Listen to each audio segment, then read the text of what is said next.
Is it earn your leisure or is it scam your leisure? I don't know. But there has been a whole lot of talk going around about that most recent conference. And the way that they responded to the criticism was sickening to me. It was very telling. The way they responded to the criticism is very telling. You don't judge somebody or judge anything by when things are going good. You wait and create your assessment when things don't go the way people want. And how they respond to criticism, how a person, an organization, an entity, how it responds to criticism is where you're going to find where that character stands. And oh boy, they had a lot to say about black folks on their last podcast, boy. Woo! We are going to get to that. We're going to break it down and we're going to get to that. All right. Got a lot of videos I'm going to play for that. We're also going to talk about speaking of scamming, a true scam podcast, in my opinion, allegedly. I don't know. But in my opinion, how I feel, what I think. A true scam cast, 154 Africa. Oh, they own us every day. So when they own us, we own them. They get to grift and make money off of black Americans. So black Americans get to respond to the grift and make money correcting their griftiness. And that Akbar dude got some contempt for black Americans, boy. Woo-wee! That boy's contempt is crazy. From his body language on how he responds to us, to him lying about the term Akata and what it means. So we're going to get into that. I want to first, before we, y'all know, before we get to the main topics, I like to go over a few things in the news, and I want to say happy retirement to Russell Westbrook. I meant to say this yesterday, but happy retirement to Russell Westbrook. Happy retirement to him. Although I don't think this is the true retirement, I think the NBA is pushing him out. Russell Westbrook, although he dressed like a sissy sometimes, he represents the last era of manhood on the court. Well, Kyrie Irving too. I'll put Kyrie Irving in that category. He's still playing. But Russ is the last of the hardworking black American athletes that rose to the top. And because of his relationship with the media, because he tells the truth to the media and about the media, and since him teaming with LeBron James, he's been, cast aside. He's a casualty of playing with LeBron. Everything was good up until he came to the Lakers. The Lakers dumped everything wrong with the Lakers onto him, and it obviously was not his fault.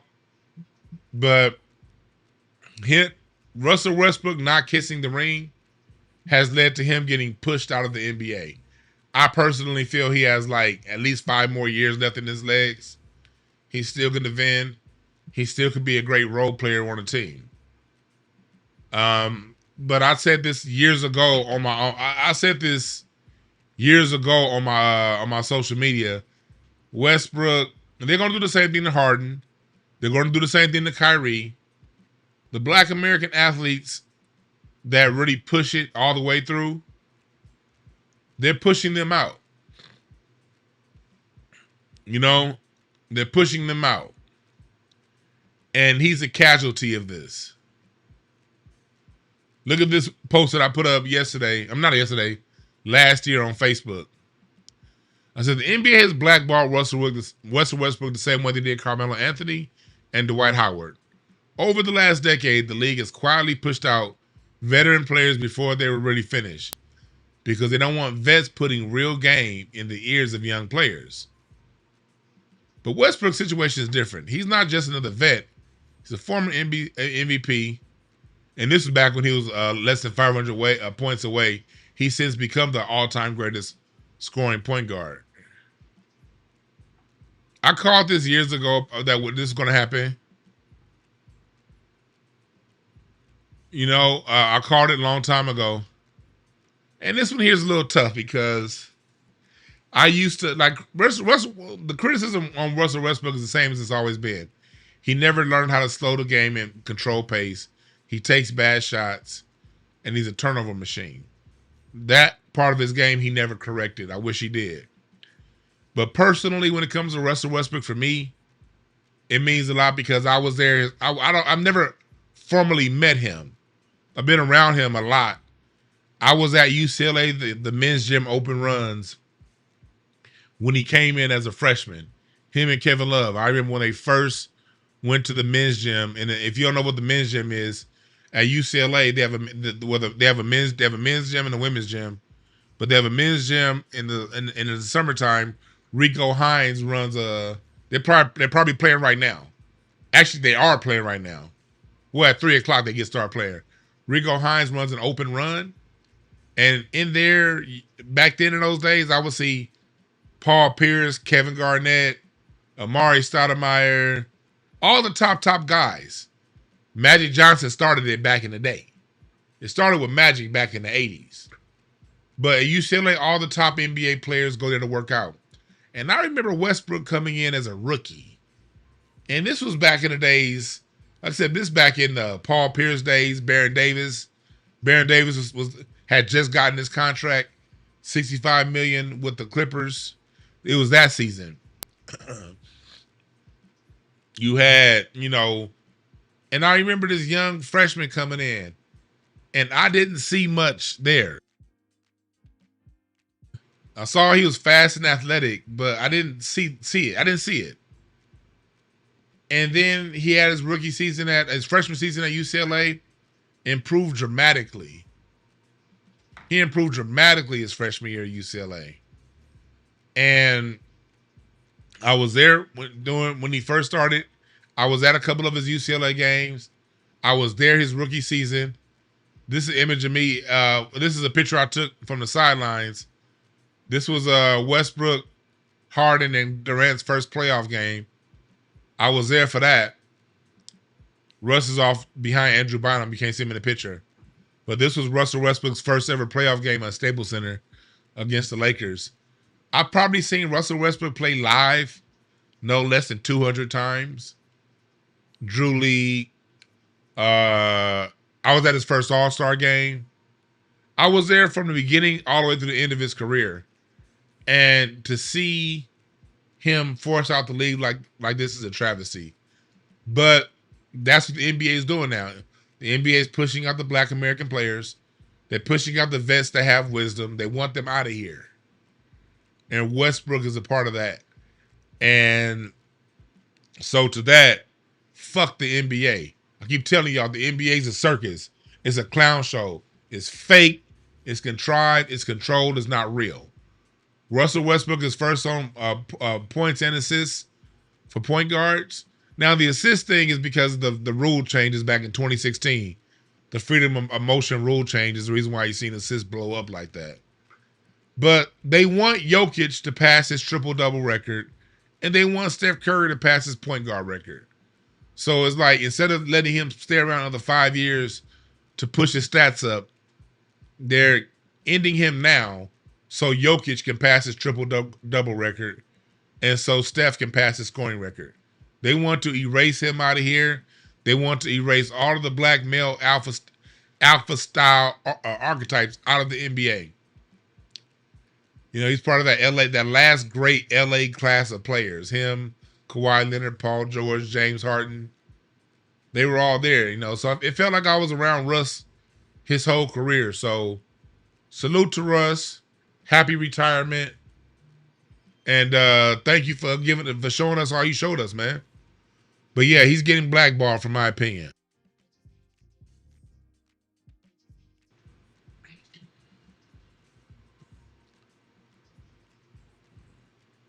So that's what's going on. So again,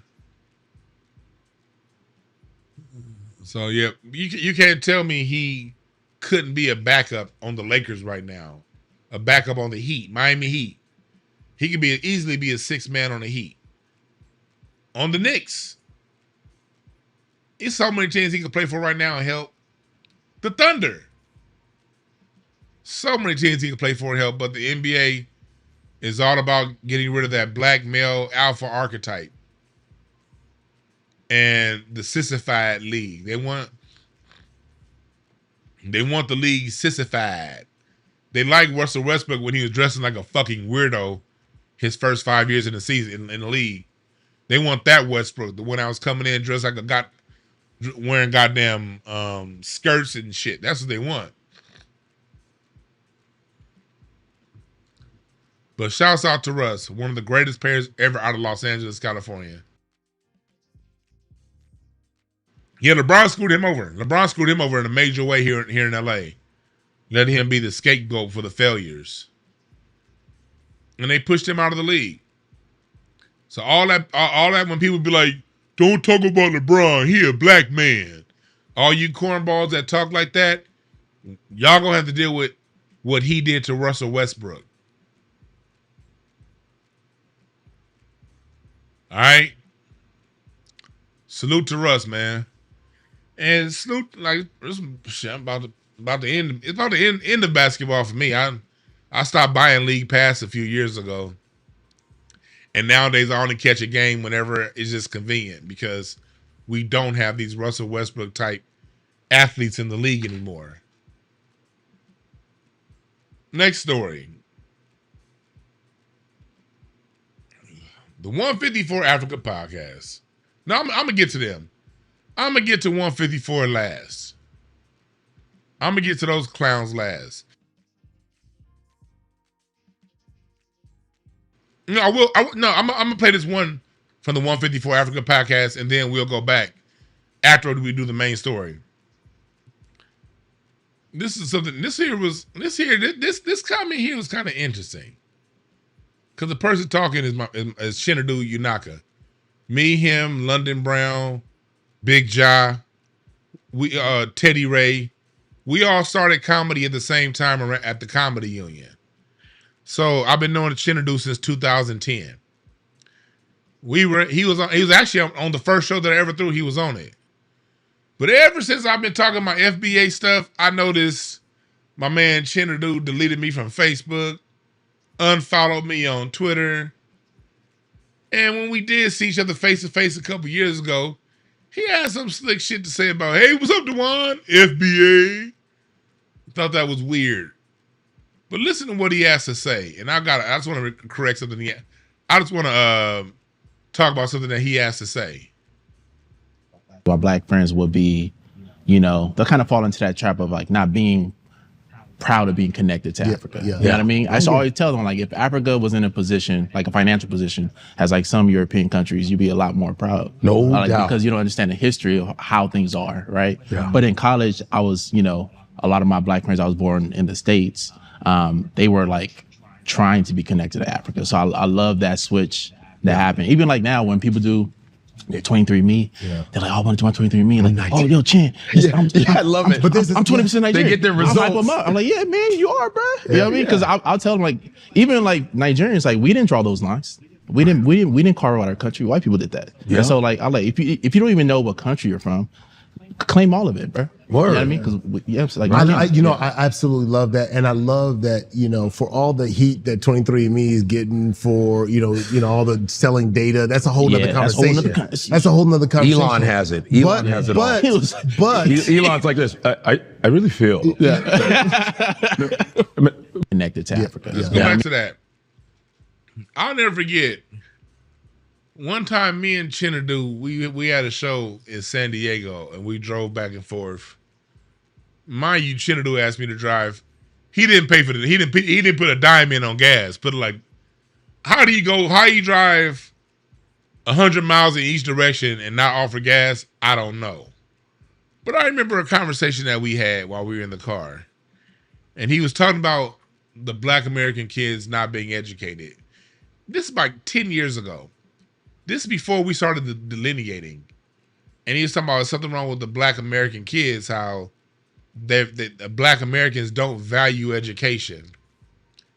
He completely understood the line between African and American Black when we had our conversation about education and how the Nigerian household values education versus Black kids in America's household.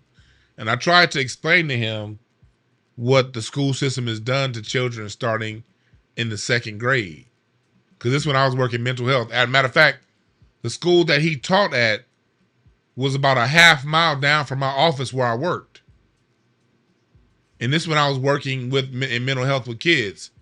His school was on Adams. My job was on Adams and Western. I think his school was like on Adams and like Van Ness somewhere where he taught at the time. And I was trying to explain to him that it's not a cultural thing, it's a system thing. And we as a culture, we do value education. We built all the HBCUs. Like, how do we not value education when we built all these HBCUs that Africans, whites, Asians, and Latinos all attend now? Brother was not trying to hear a word that I said. And we stayed cool. And like if I see him, it's still love. It's still love when I see him. If I see him. But I do remember we hadn't seen each other in a couple years. And when I saw him at the Comedy Store that night, he was like, "What's up, Dewan? My FBA." And then I was like, "Huh." So now, you know this. I don't ever check to see who follow me, unfollow me on social media. I never checked that, So one day, so after that, I was like, the interaction was weird. So I said, I wonder what, I ain't seen Chinadu on Facebook in a minute. And I went and typed his name in like I did now. And it said, add friend. I was like, huh? We've been Facebook friends since we met in like 2010. Boy, that delineation hurt these motherfuckers, man. Same on Twitter. Me and Chinadu was cool, man. That was my dog. I thought.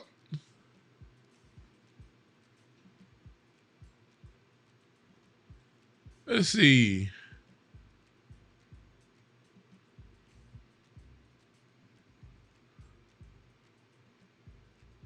Yep.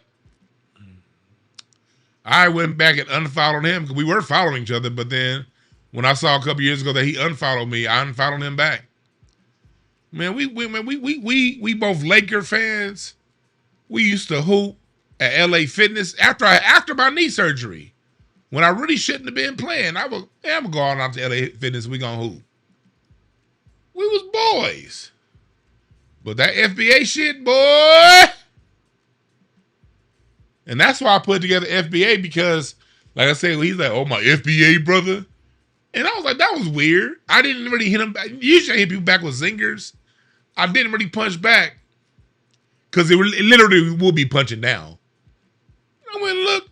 Like, so stop this stuff. This shit got them on this whole delineation thing. It got these people screwed up, boy. But the way I like it, I would much rather have it that way. I know what it is.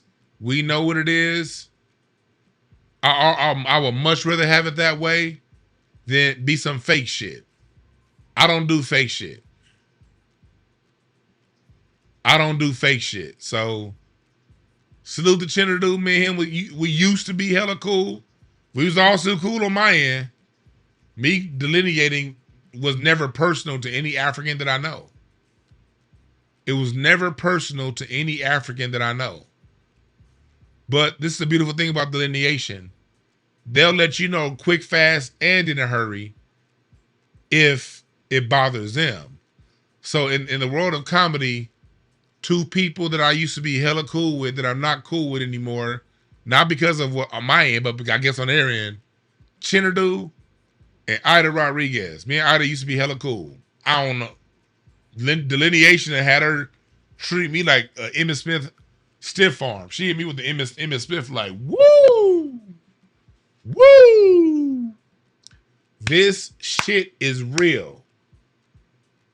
But I still have other African friends and Latino friends that see me talk every day the way I talk, and we still cool.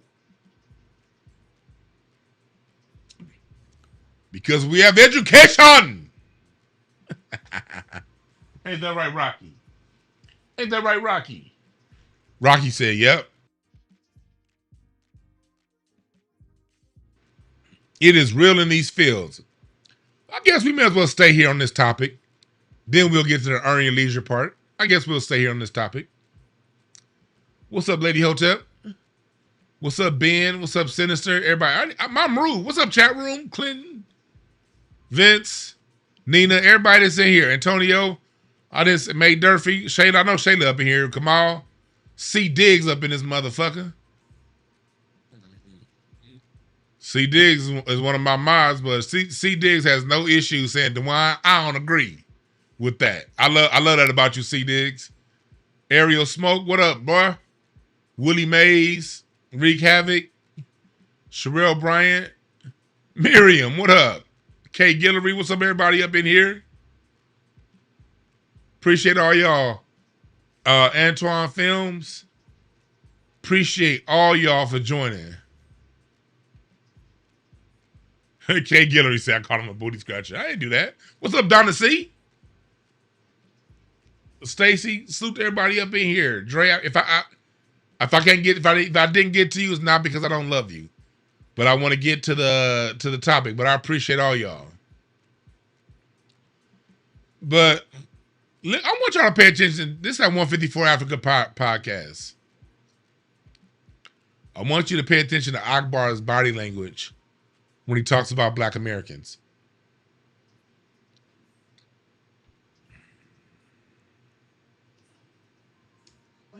My dad said, you guys are all African. No, I'm not. I got Indian in my blood. I'm Creole. Anything to be. First off, he said my dad said we're all Africans. Who the fuck is your dad? Who is your dad to tell me where I come from? First off, who the hell is your dad to tell you where I come from? And he's talking about being excited, but listen when he talks about Black American delineation, he goes to the lowest, most ghetto stereotype of Black people. My dad said, you guys are all African. No, I'm not. I got Indian in my blood. I'm Creole. I like anything to be anything but African. And I didn't know it then, but is that to be anything but African? No. This goes to show you how dense and dumb these motherfuckers are. Why can't you just listen to people? You will believe the words of white people, not white people, American society, not white people. The same American society, Western society, that named your country Nigeria and divided and put all these different tribal groups into one country and told you who you are, you'd rather believe them than people who understand their own genealogy. Like, he doesn't have enough respect to say, hey, maybe these black Americans done looked up their past and maybe they know something that I don't know. It can't be that way because remember, the only people who are supposed to be educated are Africans. Remember, according to people like him, they're the only ones with education. We just saying shit. Watch this again. My dad said, "You guys are all African." No, I'm not. I got Indian in my blood. I'm Cree. I like anything to be anything. This guy has absolutely no respect for black Americans, and he has utter disdain for us. He didn't say, I did my own independent research and you guys are all Africans. He said, my dad said y'all Africans. Boy, if you don't sit your stupid ass down, if you don't sit your clown ass down now, no respect. No respect. That's the next topic. I'm looking for the, is this it? Here it is. Here it is. So that right there off top. So now this is the podcast that they did yesterday with Van Lathan. You know, he's on point sometimes, but remember Van Lathan is still tied into the mainstream, so he could only say but so much. I don't have any issues with Van Lathan. He said things that I like, things that I don't like. I think he still does. I think Van Lathan does the best that you can do on a mainstream, being a mainstreamer. He was on TMZ. He's part of the mainstream. So I understand you cannot do what you want to do when you're on the mainstream. I think Van Lathan does the most he can do. And let's put it like that. So I want y'all to play this. They're talking about the word Akata right here. This is before he gets to Akata. Oh yeah, here it is. This is when he talks about the word Akata. And I want you to pay attention to how Van Lathan sets up the question and how it's responded to. For those of you know, Akata is if you don't know, it is a negative word. It is an epithet towards black Americans.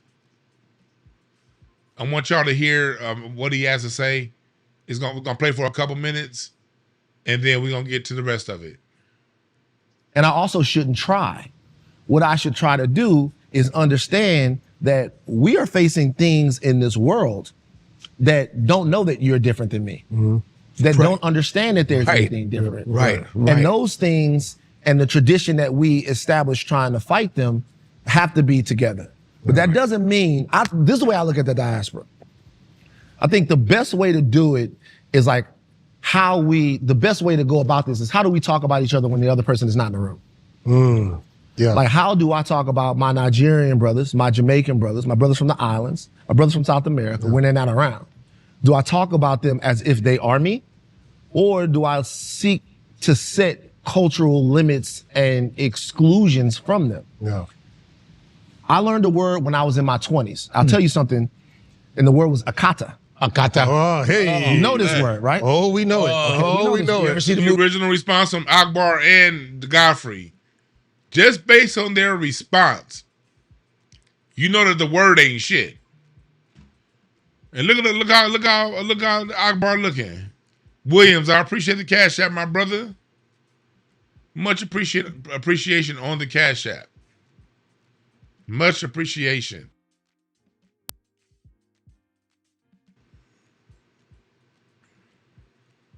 Look how he looking. Movie Sugar Hill? Bro, when that first happened, Okay. when that first happened, I saw that movie, then I forgot about that movie, right? And so I was actually, there was You saw Sugar Hill? No. With Wesley Snipes? Akata. Oh, yeah. Yes. I was actually interested in a girl, and she was Nigerian. Oh, okay. And her brother told me the word. Like, so listen to me. Oh no. It was, I'm like, wait a minute, hold on. You mean to tell me that Wesley Snipes, that serious, that real?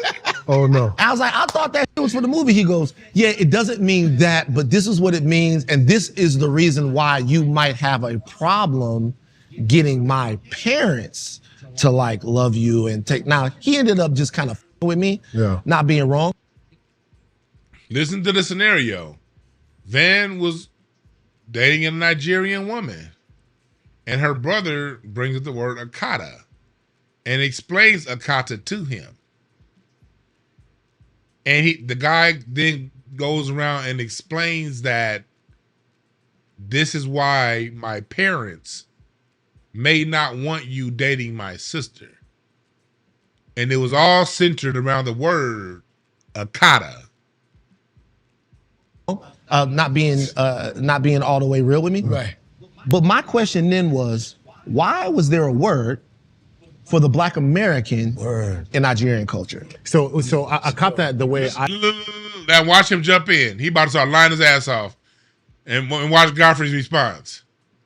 I've understood it, and you can correct me if I'm wrong. Go ahead. Is that like for me, like the way I speak, I'm born here in the United States, so I speak with an American accent, right? Right. Furthermore, I'm from the West Coast, right? So that sounds a lot different from, the South and so on and so forth, right? So when I go back home, Akata is almost as like, oh, he's Americanized. It's probably the best translation I can give it. Like you're a little disconnected. Look at Godfrey's response to that. Even Godfrey had to be like, no. Watch this nigga lie right in our face. See, this dude doesn't respect Black Americans. Remember, this the same guy.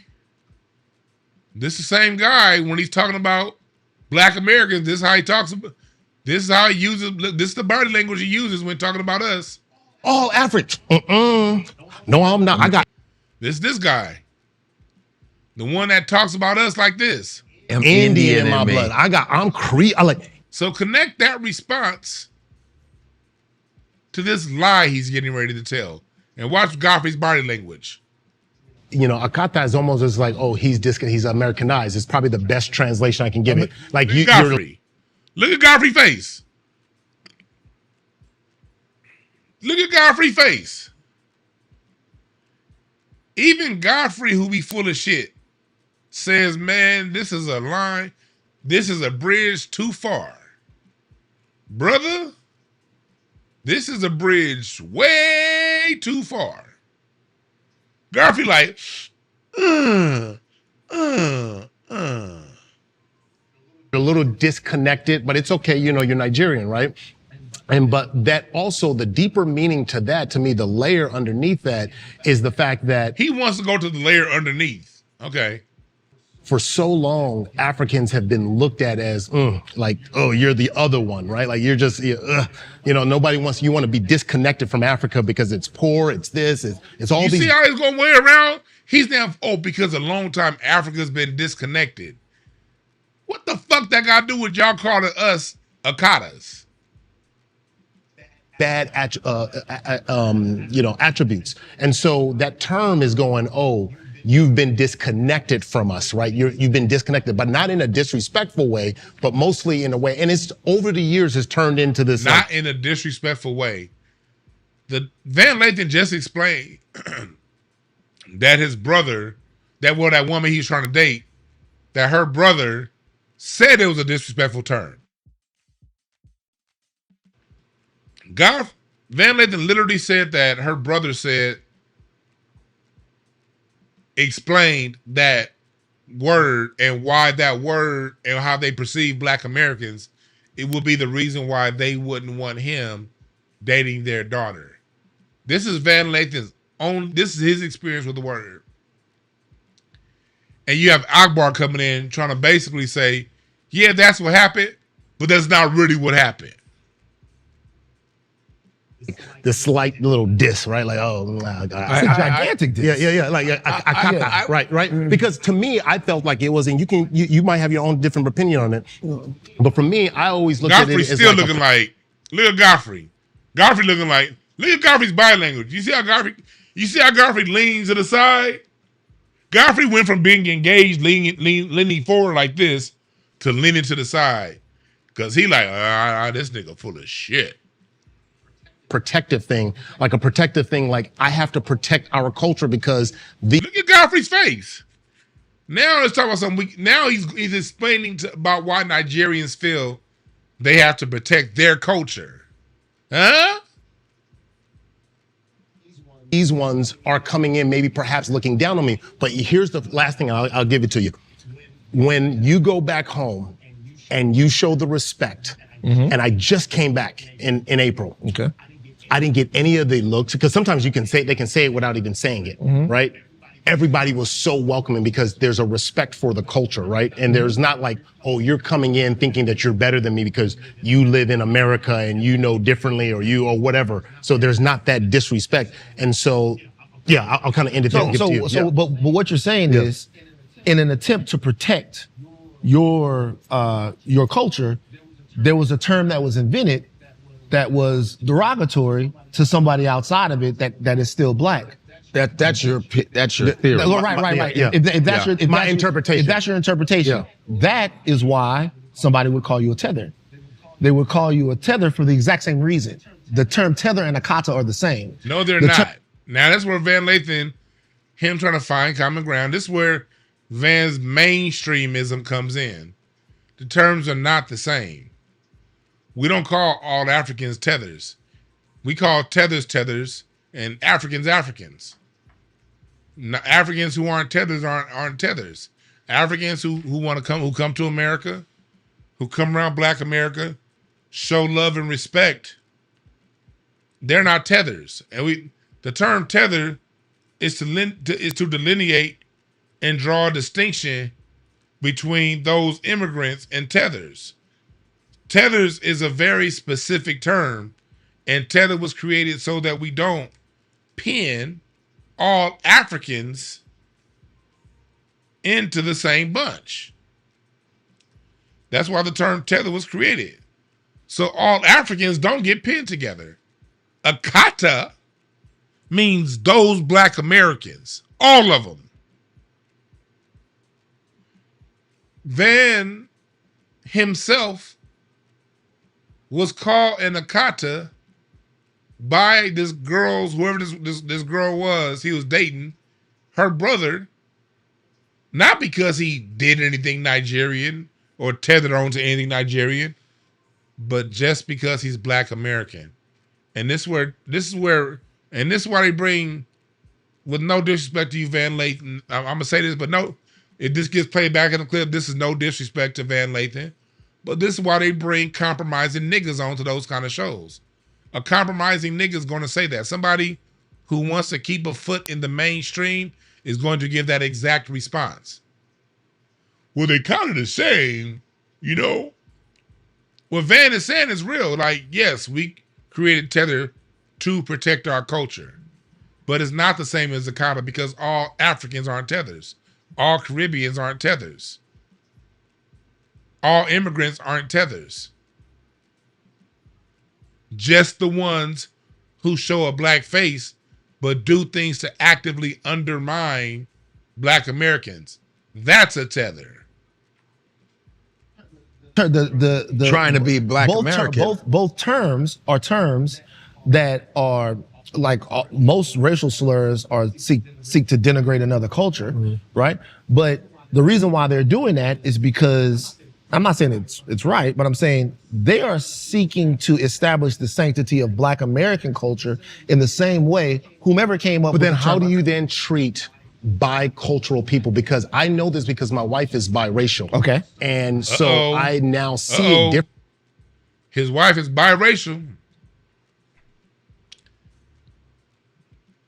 Professional white ass kisser. Let's keep hearing what they got to say. Differently, right? And so she's talked to me about this. My pastor back in San Diego, Pastor Miles, biracial. And I never understood it because I grew up in an all Black neighborhood, grew up in a Nigerian household, right? But he was saying like, I'm not white enough. I'm not Black enough. Where do I belong? And that ain't none of your goddamn business because you ain't American.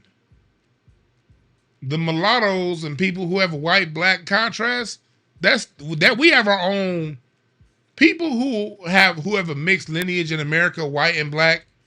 We got a 400-year long issue that we gotta solve in house. That ain't got nothing to do with your African ass. The black American that is mixed has played a major role in undermining black America overall. The mulatto in the 1800s, the mulatto in the early 1900s, they were the tethers of the time. The thing is, the mixed heritage ones started to get on cold as time went along. So they brought you people who are from other countries in to play the role that the mulatto played 100 years ago. They brought you in to play the role that the octoroon played 150 years ago. This is an in-house issue. And here you go. You got some African motherfucker who don't understand the in-house issue, trying to use our in-house issue and tether along with it and put himself in the story. I swear these cats be having main character syndrome.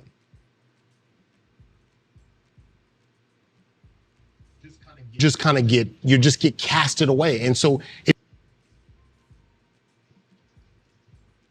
Nah, kid, my seat isn't crying, making noises. That's your mama in the background with her dolphin and pictures of me up on the wall. That's the noise in the background. She got pictures of me up on her bedroom wall, and she got that dolphin out. That's the noise that you hear. All right, just make that very clear. Let's keep going.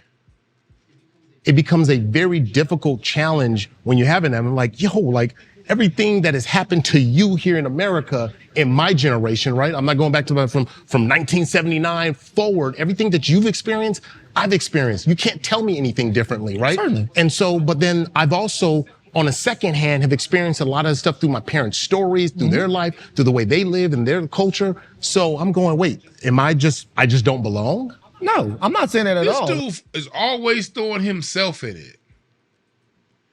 Look, yeah, you just said it right here. Iconic FBA. Tether his way into the situation. That's what a tether is. What we have going on here in America between white and black was here. This was going on 400 years before you got here. They ain't got a goddamn thing to do with you. Just like the same reason why a fight between the Igbo and the Hausa ain't got nothing to do with my black American ass. You Igbos and Hausas been going at it since forever. Why would me as a black American interject myself in y'all fight? Tether. Like what I'm saying is, because I would resent the idea of being a tether, an Akata, or anything like that. Yeah. Like when I heard the term, like Akata, I resented it. Yeah. You hear Nas rap. Some Africans don't like us, no way, right? And there's a xenophobia and a sort of protectionism that exists just from like country and nationality. There's a protectionism that exists from New Orleans to Baton Rouge. That's all right. So I'm from Baton Rouge. Human nature. Tribalism thing. I'm from Baton Rouge. Yeah. The niggas in New Orleans say that we country, right? Country. So there's so all of this stuff. It's tribalism. It's facts because tribalism, Igbos right? and Yorubas will say stuff about each other, but that's fine because I think in an animal kingdom there's always a hierarchy of in bee colonies, ant colonies. There's always a hierarchy of worker bees and worker ant. That's facts. Yeah. I keep seeing this dude in the chat. I'm gonna say this one time for you in the chat. Stop being retarded, all right? The dude earlier asked, is Drake FBA? This goes back to that teacher that was crying about kids not being educated today. What is the last word in FBA? American. Where was Drake born? He was born in Canada. So Drake is a Canadian. You cannot be born in Canada to a Canadian woman and be an American, you fucking dummy. It's simple. It's simple. No, Drake's not FBA because he was born in Canada. Now, if he was born in Memphis, we'd have a different discussion. If he was born in New York, Oakland, LA, yeah. But stop distracting my chat room with stupid shit. The dude was born in Canada. So no, he's not an American. He's Canadian. All right? The same way white folks call Steve Nash Canadian. Steve Nash is white, but he couldn't play for Team USA. Why? Because he's Canadian, you fucking idiot. Bruh, some stuff is just elementary. I get certain concepts are hard to understand, but something where somebody is born, that's easy. That's easy. That's easy. If you can't get in your mind the concept, okay, this person was born in Canada, so that makes him Canadian, then the rest of this conversation is just way too layered for you, and you're probably better off going to go read a Dr. Seuss book. I'm sorry. My channel ain't for everybody. If you can't understand that small level of a concept in the chat, this is not the YouTube channel for you. I speak to intelligent people. Intelligent people need a resource to go to. It makes my channel not as popular. It makes it to where I reach a smaller audience. It makes it to where I don't get as big of an audience, but I care about intelligent people. In America, in YouTube, TV, shit's dumbed down now. And so if you're a dummy, you got an infinite amount of places you can go for entertainment and information. This channel is for people a little higher than dummies. For people who already kind of get it, but want to learn a little bit more, that's what this channel is for. If you don't understand that a Canadian is somebody born a Canadian, and an American is somebody born in the United States of America,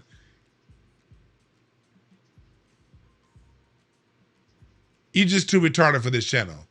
Now let's get back to what they were saying.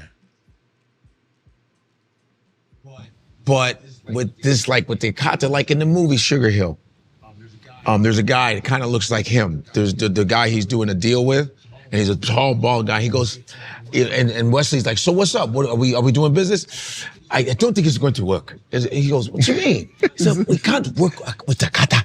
Yeah. He goes, hey man, what is up with this Akata you keep saying? And the guy goes, we don't want to work with cotton picker. And Wesley just goes crazy. And I was like, yeah, Wesley wanted to kick the right.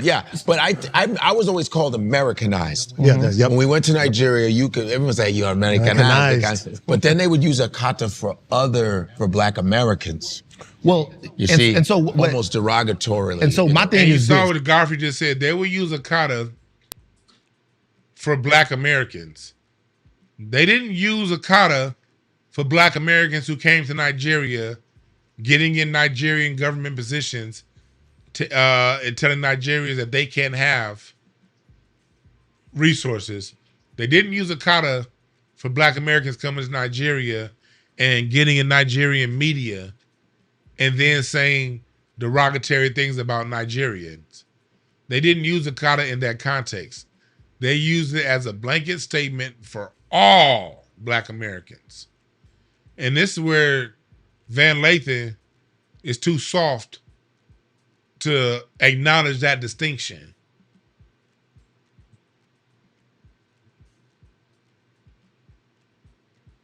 And this is where they need real 10 toes in the ground Black Americans who don't care about a mainstream check to come on that show and talk about it.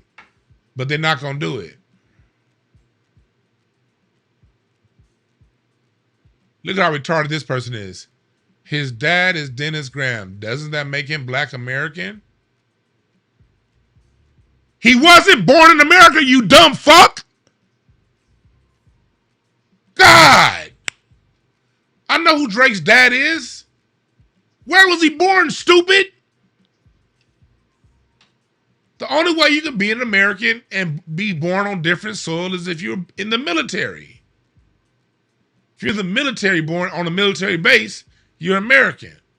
If you're not born on a military base as a child of a U.S. soldier, you are the identity of the land you are born in.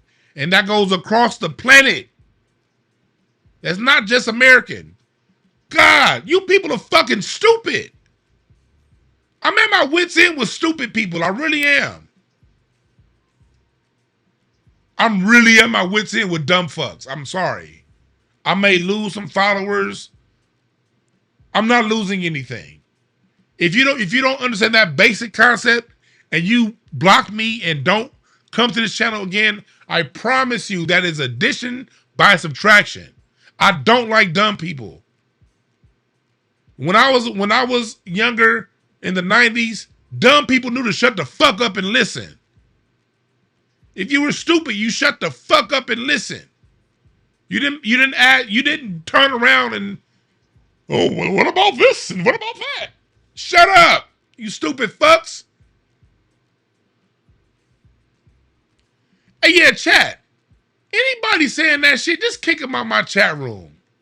Get the fuck out of here. I don't like anybody at the chat room, mods.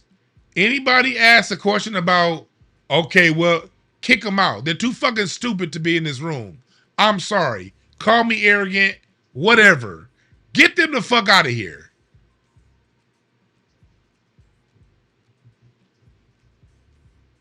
That's right, Willie Force, everything sure, but people really do get on my nerves. They really do. If somebody asks if somebody was born somewhere, get them out of here, chat. Thank you, mods.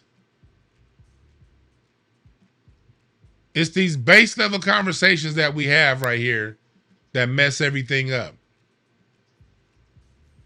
People can't learn because retarded people are coming in asking retarded questions. Yeah, no short bus comments, no bad jokes. All right? And if you don't get it, I'm trust me, that's why I teach. I'm here to teach. But part of teaching requires listening.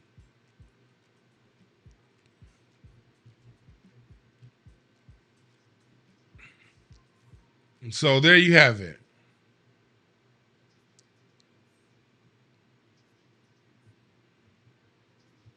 Let's go back. Looks like him. There's the guy he's doing a deal with, and he's a tall, bald guy. He goes, and Wesley's like, so what's up? What, are we doing business? I don't think it's going to work. He goes, what you mean? He said, we can't work with Akata. Yeah. He goes, hey man, what is up with this Akata you keep saying? And the guy goes, we don't want to work with cotton picker. And Wesley just go. There we go.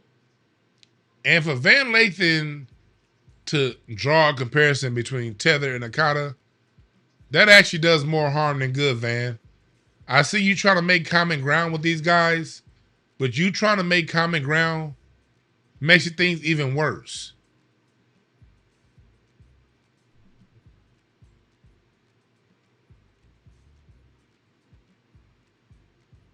Crazy. And I was like, yeah, Wes, I wanted to kick the right. But yeah, but I was always called.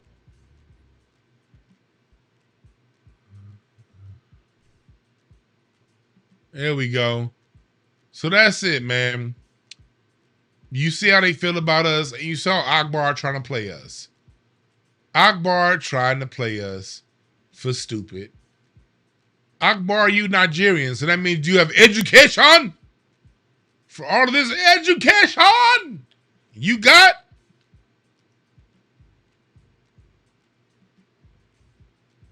I don't know. For all this education, you seem to be dense, homeboy. Akbar is either dense, he's intentionally obtuse, or flat out retarded. Or I think it's a combination, or just doesn't respect us. I think it's a combination of 2 and 4. I think that he just doesn't respect us. And I think that Akbar is being intentionally obtuse. Intentionally. Because I don't think he's stupid. I don't think he's stupid. Now, let's get to the main topic. Scam your leisure. Hit the like button, y'all. Hit the like button. And make sure you go to DewanB.com. Go to DewanB.com for all your merch. Go to IncenseandAshtrays.com. Oh, If y'all not subscribed to Incense and Ashtrays YouTube channel, we got a new video dropping tomorrow on Incense and Ashtrays. If you are on my Patreon, the video is up right now on Patreon. All levels. That's what you get. You get first look at things when you're on Patreon. Patreon got a first look at my video I have with the great musician Taylor Graves. I met with I had an interview yesterday with Taylor Graves. He worked with Dr. Dre, Leon Ware, and he's that's where he got his tutelage under, and his own father, who's an amazing singer, his brother Cameron Graves. Taylor's an amazing pianist, an amazing keyboard player, and he's had hits with Mac Miller, Flying Lotus, Thundercat.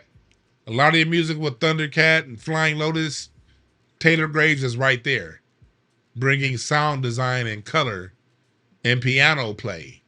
So if you like that good alternative Black American sound, that alternative R&B, acid jazz of today, or I don't even know how to define Flying Lotus's music because it's not quite house music. It's not all the way dance. Flying Lotus done made his own thing. So that interview is going to be up tomorrow over on Incense and Ashtrays. Tomorrow on Incense and Ashtrays. And if you are subscribed to my Patreon, you can go and watch this interview right now. So make sure you go to Incense and Ashtrays right there. And make sure you go and to my website, incenseandashtrays.com. Watch my videos, watch my write-ups, read my write-ups. We're going to have a write-up on it, on that interview. That'll be premiering tomorrow too, along with the interview. Make sure you go there, all right? Get in on the culture. Incenseandashtrays.com. All right? Now, let's get to the topic of the day. Earn your leisure. I've never been a big fan of this podcast. I used to listen. I listened to it for a little bit, but just to see what they were about, they didn't impress me. And I remember that I think 19 Keys used to be a part of it. When I saw 19 Keys as a part of it, I was really like, oh yeah, I'm out. I'm good. I'm good.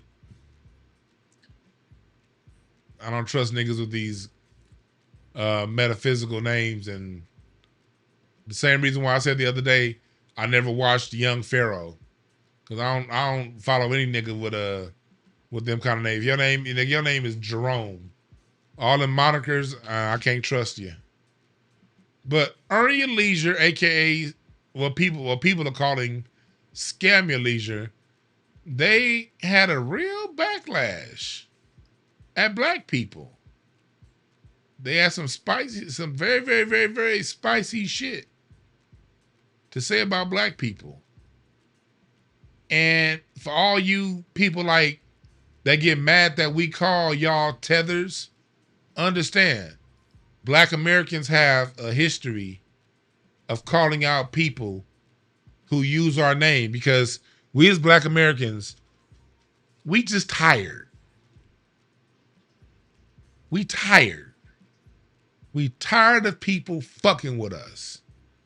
And it starts at home. We have our own that always got a get rich scheme, that always got a I'm gonna get you out the hood scheme. We had Marcus Garvey coming 100 years ago with a scam. Okay, Pan-Africanism, nothing happened. We have the Dr. Umar scam, allegedly, shit going on. We had the Jay Morrison scam. Y'all remember Jay Morrison? Niggas don't even watch Boyce Watkins anymore, and he's FBA. But most of us have turned our ears off Boyce. We've been turned off Boyce Watkins. People keep coming to us with all these I'm gonna get you right scams. And we're fucking tired of it. We're tired of it coming from FBA. We're tired of it coming from tethers. We're tired of it coming from non-black people. We just tired of people coming in the name of blackness. Like you just here to free us. Ooh, I was gonna free the slaves. But you in it for your own bullshit. Sean King, yeah, we was calling Sean King Talcum X. Yeah, Boyce Watkins when he got his new teeth. Boyce was cool. Then he got a new set of dentures, and he can't come in and talk something. Yeah, black Americans, we need to just go ahead and invest. His teeth just talking.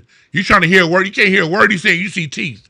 We just need to go ahead. I wanna go ahead and put money, and we need to put money behind Jay Morrison, the Jay Morrison Tulsa, Oklahoma.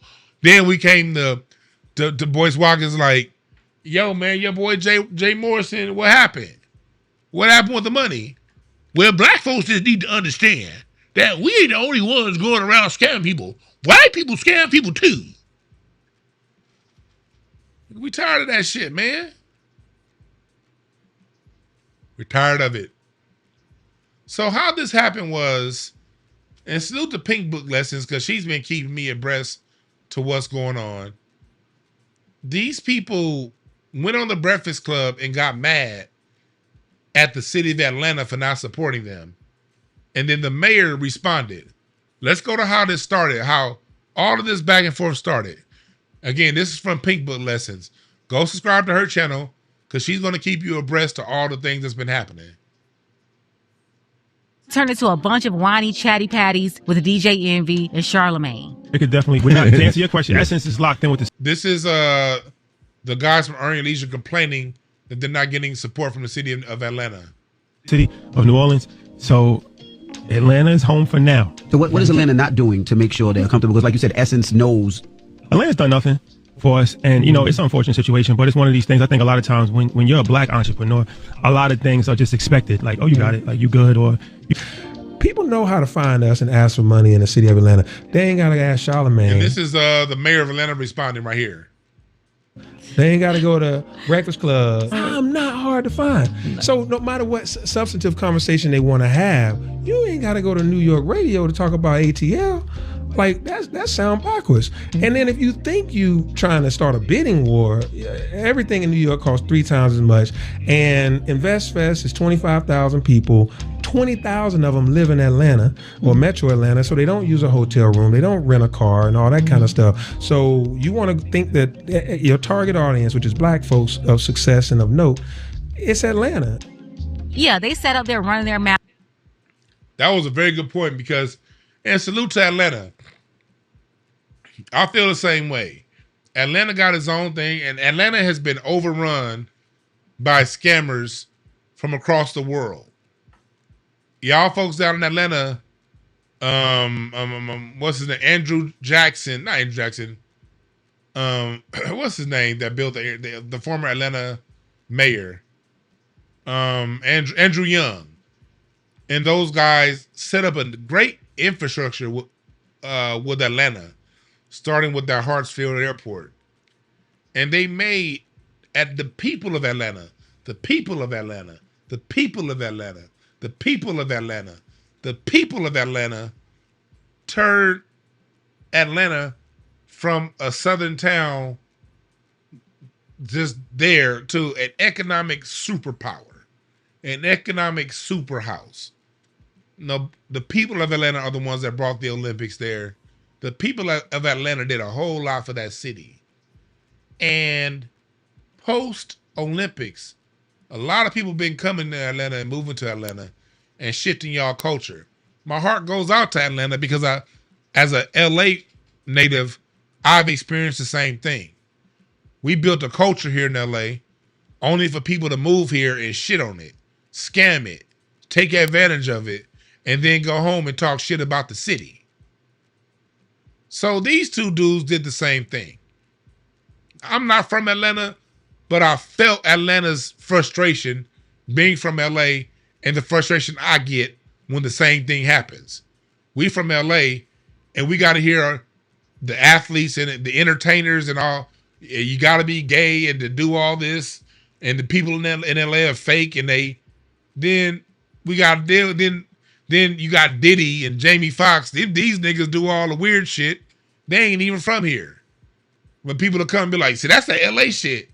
No, y'all, that nigga that did the naked basketball is from Texas. Baby or boy is from New York. But why we gotta handle that bullshit? So rightfully, the mayor of Atlanta popped back like, hold on. Y'all came to Atlanta to take advantage. Yeah, Maynard Jackson. Thank you, Bobby Burnett. Maynard Jackson. Maynard Jackson, the other mayor of Atlanta. Y'all built that, and then you get people from the outside that want to scam and take advantage. I'm not saying that they scam. This is all alleged. It's my opinion. You got people from the outside that want to come down and take advantage of a culture that the people within the city built.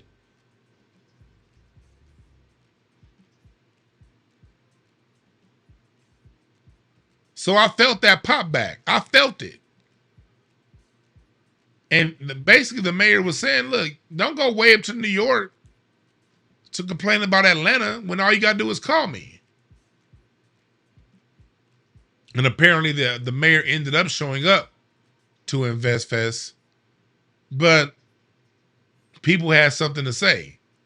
And they had something to say because y'all got Singles Day. They had Portia Williams talking. Now y'all know me. Y'all know me.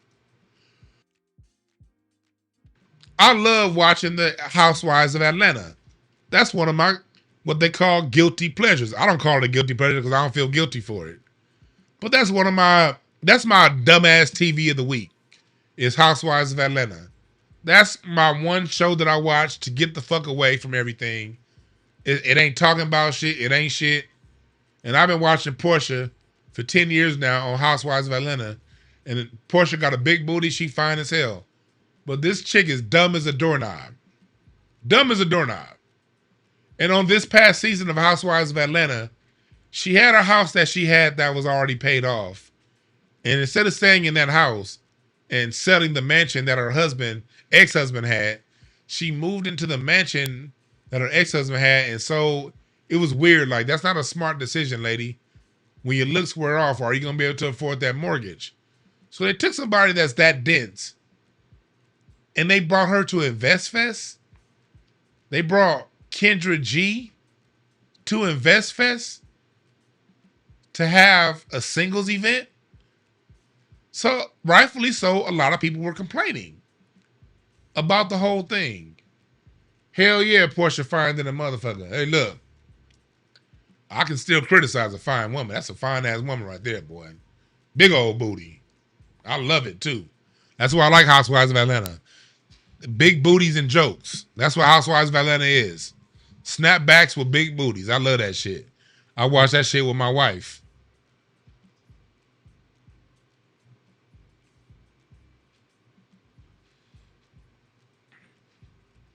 But they brought her to talk about investing? Huh? So now they're frustrated that Black Americans, and I closed the damn video that had what I want to talk about. So they got mad that Black Americans are like, I ain't spent, y'all made me spend all that money to listen to Portia Williams. And the complaints have been a whole bunch of generic answers that people already know. Those have been the complaints. Complete. So now I want y'all to go, we're going to go through some of the video that they had yesterday. We're going to go through some of the video and we're going to talk about, we're going to see how they responded. See, if you want to know what people really think, watch how they respond when they face scrutiny. Listen to this. Let's watch this. Let's watch a few clips from the video. trying to invest in. Because when I was having it, nobody knew what indexing was. That's so a fact. all jokes aside, And it's amazing that we're even known for this. Some of the dumbest things that I've seen online even before the event, somebody was like, we have events like this every single week in Atlanta. And you're an idiot for saying that. You never there's no event in the world like that. And like I said, this is coming from people that actually are qualified to speak. Somebody like Mike Novogratz, somebody like John Morgan, somebody like Lewis. Mind you, the only reason why Atlanta people were complaining is because they're complaining that the city of Atlanta didn't get behind them. That's the only reason why people from Atlanta even said these things. So keep it in context. Car who's seeing the event, who's seeing 30,000 people, let alone 30,000. But I'm not even on the black thing no more. I never was on the black thing. Not a black event. Because I seen somebody else. Hear that? I'm not even on the black thing no more. Words matter. So he's trying to say that this was never a black thing while inviting Atlanta Housewives people down Kendra G for black women singles. This event that's been obviously marketed to black people. He's frustrated at the response. So listen to how he talks about black people. And like I said, this is coming from people that actually are qualified to speak. Somebody like Mike Novogratz, somebody like John Morgan, somebody like Lewis Carr, who's seeing the event, who's seeing 30,000 people, let alone 30,000. But I'm not even on the black thing no more. I never was on the black thing. Not a black event. Because I seen somebody else that said that, like, it was white people. Yeah, they're qualified to be there. Like, what do you mean? Like, you think I'm gonna cater just to black people just to get torn down by black people? You out of your fucking mind. It's gonna be even more white people next year, and Spanish and the Filipinos, of course. Like, I'm done.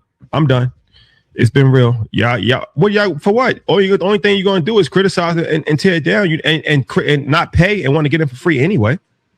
They're gonna stereotypes. Just like Akbar, the tether. Here comes this dude. All you're going to do is want to get in for free anyway. If 31,000 people came and you're saying it's a success, how many of those people that came that were white? Y'all see this?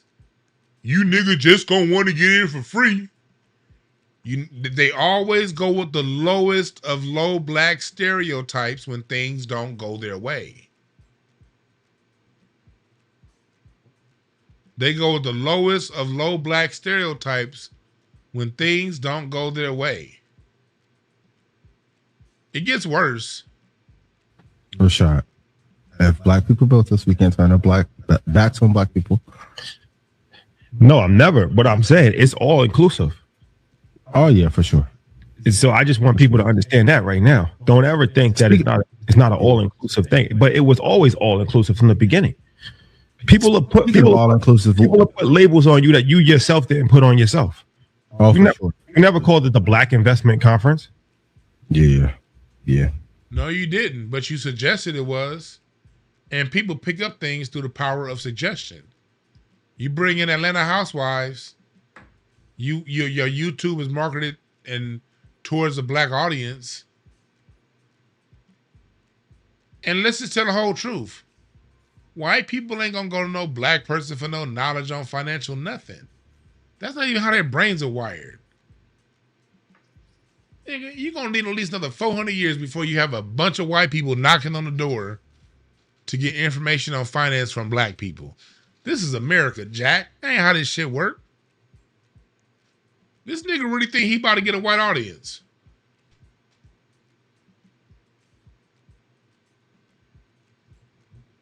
Yeah, but they try to do that to me. Even with me, they're like, "Oh, you think you're the best black investor?" I'm like, "No, I think I'm the best." Period. Exactly. Exactly. It's not a black financial literacy conference. It's a business conference. It's one of the biggest business conferences in the world. Because that's how they minimize you also. Oh, this is one of the biggest. This is one of the biggest black finance. No, what are you talking about? It's not a financial literacy conference. It's a business investing conference. It's not a black financial literacy investment community-based organization. No, compare it to Davos. Mm-hmm. That's it. Compare it to Milken. Don't compare it to any. Davos won't have a singles event with Kendra G hosting. Davos would never call Portia Williams to speak on anything. He said compare his conference to Davos, and he got Atlanta housewives and a single bride doing a relationship singles event. Get a man with some money. This video that Pink Book did of business opportunities in order to make. Listen to her talk. And One big production. I'm going to do this. I'm going to put 100% into it. Yeah, that's the storyline. And by the way, all of this is a part of the storyline. It's just one big production, one big show. As a celebrity, I'm going to put myself in front of this brand and I'm going to push it. But I think a lot of people, when they have social media, they're all about growing their followers, etc. And they don't think about, how you need to turn that. Because at the end of the day, us as women, Black women, we need to have our hands in all kinds of business opportunities in order to make money, in order to have us as women, Black women. But he said his conference isn't marketing to Black people. Generational wealth. Oh, there's that buzzword right there, their favorite one. And I hate that term, generational wealth. Let me tell y'all something. The best you're going to do is leave your kids a house or a life insurance policy. There's no generational wealth. The way the American economy is set up and death taxes, the American economy is set up for all that money to be gone by the time it reaches your grandkids. The way the tax structure is, there ain't nobody about to make no money that go down to your grandkids, great grandkids. The best you could do is teach your kids how to hustle, is leave them a house, leave them a life insurance policy, but primarily teach them how to hustle and get it on their own. Ain't generational wealth. Your kids gonna have to work too. I don't give a damn if you got $50 million in the bank account. Your kids gonna have to work because of this tax structure. Anybody selling you generational wealth is lying to you. Because this whole tax structure is structured to take away every goddamn dime you make. Your kids might have something to live on, but your grandkids are only going to have what your kids left them. Period. Your grandkids are only going to have whatever your kids didn't spend. And if you don't teach your kids how to grow whatever you left them, that means your grandkids ain't going to have shit. Generational wealth is a buzzword that scammers sell to you. Look at this shit. On stage and give them microphones like they actually have real information to give people about conducting business. I just got off the stage. They had Melissa Ford there. They don't market to Black people, but you got Melissa Ford, whose own podcast ain't doing shit. She's dope on the Joe Budden podcast, when she was on it. I don't watch that shit. But her own podcast ain't did nothing. The fuck can she teach you? You ain't no video vixen. You can't get what she got. Hosting a panel with three fantastic and wildly successful women. We were just trying to encourage the audience that there is just more to investing than getting rich. And so we talked a lot about mindset development. I hear people saying, I don't agree. It's not about agreeing with me or not, people. I encourage you to look up what they call death taxes. There's a whole onslaught by the federal government and state and local governments to take your money in death. I'm sorry, if I'm the one that's breaking you the news, I'm not saying don't work hard. All I'm saying is look up the tax structure. Talk to your accountant. Okay? And this isn't just for Black people. They're targeting white people with wealth too. America don't fuck with us as citizens. I'm sorry if this is news to you, but America does not fuck with citizens. Whether you're white, Black, Asian, Caucasian, Hispanic. Okay? Franklin Delano Roosevelt's children gotta work. Great-grandchildren. The great-grandchildren and grandchildren of presidents need jobs.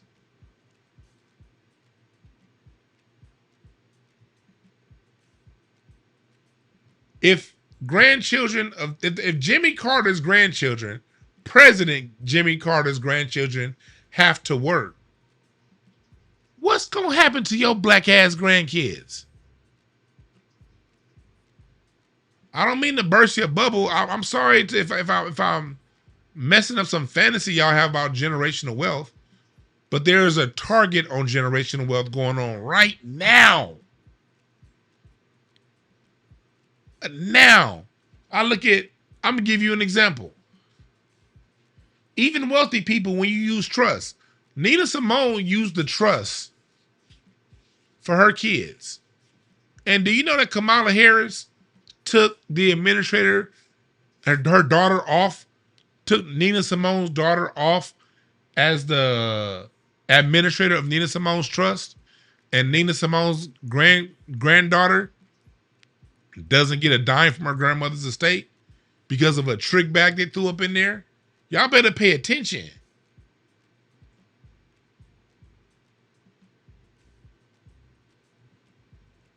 And I'm talking about through trust too. My grandfather left me property, but do you know the amount of money it takes to the taxes, the death taxes?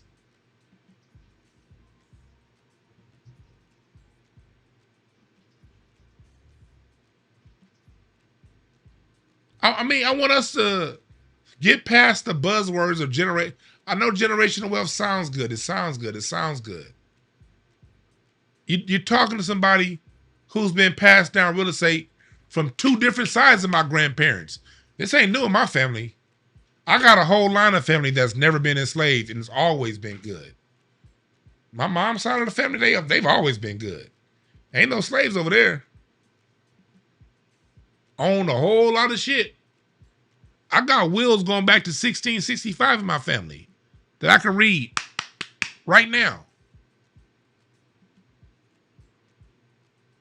The minute the people figure it out, they change the rules, people.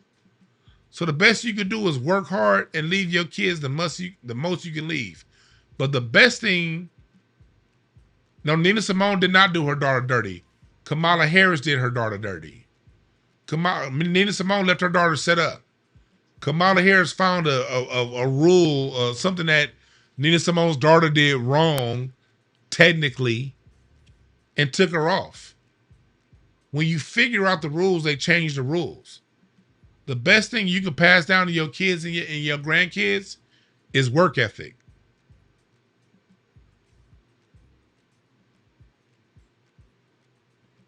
That's the best thing you can do.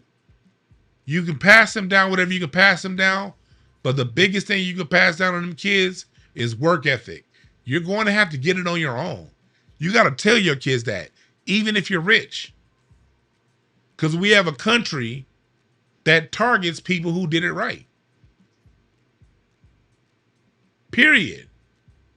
We live in a country that targets people who did it right. And if you think I'm lying, all right.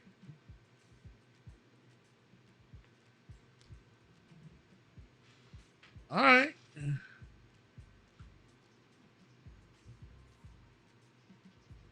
All right.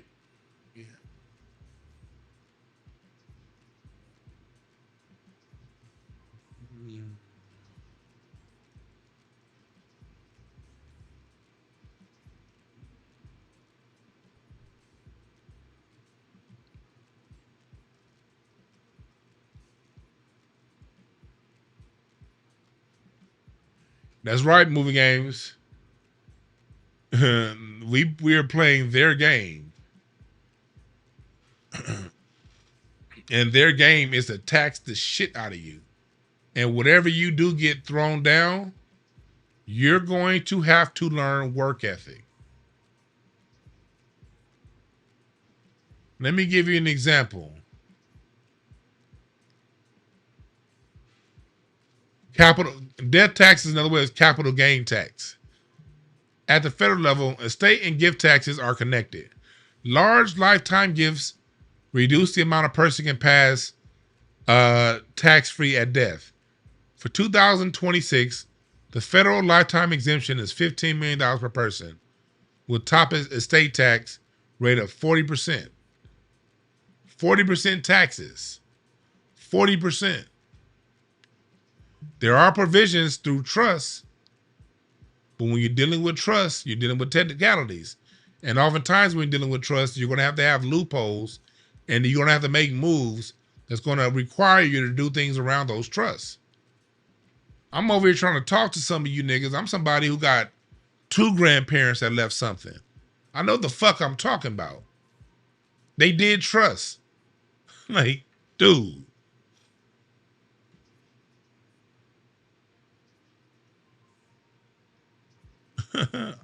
Sorry to burst y'all bubble. Work ethic. One thing my grandfather passed down to me was work your ass off. And everything that I got, I can now maintain. The reason why my family's been able to maintain what's been passed down, because my mom and my dad work and because I work. And I have to, now that the city of LA and the state is hitting me with all these I'm getting hit with technicalities now. The only reason why I can deal with it is because I worked my ass off and I can pay out of my pocket the loopholes that they throwing our way to take our shit. If I thought that I was going to sit back on my grandfather's shit, I wouldn't have the money to pay for the bullshit that they throwing my way. That's why people have to sell. I worked in banking for 5 years. I worked in mortgage for 9, in real estate for 9 years, people. I've seen this happen right in front of me. I used to say, if you talk to me 15 years ago, I used the word generational wealth too. I had to learn through expenses. Yeah, I want a cookie, Mr. Bear, and your mama gave them to me. Your mama gave me all the cookies I want.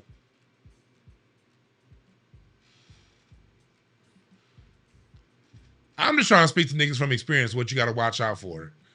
Maybe if y'all want to go to Scam Your Leisure shows and feel good about generational wealth, have at it. Let's keep going. Talked a lot about balance, the humanity behind, the action of, and the being of success. You got to understand how to, create a business out of what it is that you do very well or what your passion is. All performative, because who's listening to a group of vintage 304s talking about business and investing when Big Book said vintage 304s. Vintage 304s. Wow.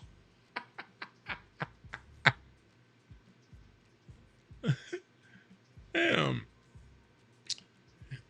And also, with my other company, my partner in this company is one of the best financial advisors you'll ever meet. My partner I work with here, when I do my athlete communication, he brings me on to consult. I work with somebody who brings me on to consult for his NFL, NBA, and high money players. He brings me on as a consultant to communicate to them. I work directly with one of the best financial advisors in LA, black owned, by the way. Got an office on Sunset Boulevard, black man. We talk about this generational wealth thing and these taxes all the time. I'm coming to you as a messenger who works directly with these people. When I say, and matter of fact, you got to be a fucking loser if you have an issue with me saying teach your children work ethic. You got to be a total loser if you have an issue with that. Because work ethic don't mean work for somebody. It means have a work ethic to where they know how to make their own money. The combination of you passing down money and them making their own money, that's what's going to help them out. Generational wealth is passing down something, assets, along with a mindset on how to work it. The problem is, I worked at the bank and I saw so many black parents leave their kids' houses And them kids lost it. Because those fucking kids didn't have the mindset. They didn't know what to do with it. I was a hard money lender for 5 years. You know how many fucking apartment buildings I've claimed that people have passed down? One of my apartment buildings I got right now over on the east side of LA off Firestone and Hooper was passed down to these two women that were paralegals, and they fucking lost it. If your kids ain't got a work ethic and a way to flip that money, they're going to lose everything.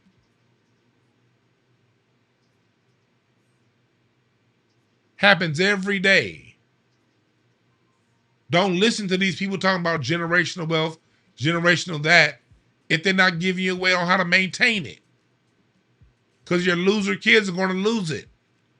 Quiet as kept, a major reason for gentrification ain't because parents didn't pass their houses down. It's because they passed their houses down to kids who lost the fucking house. Can we tell the truth?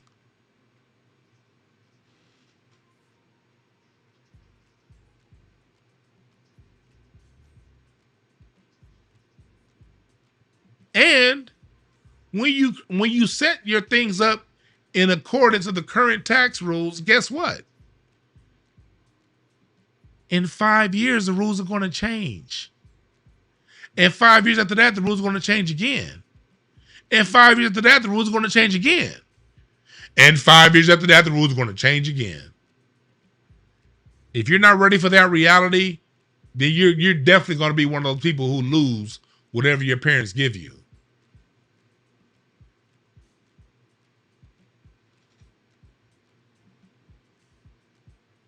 Black people always got to do, well, you just do it and you do it in a trust and you do it this way and you get a Roth IRA and you do it that way. Yeah, what about when the rules change in 5 years?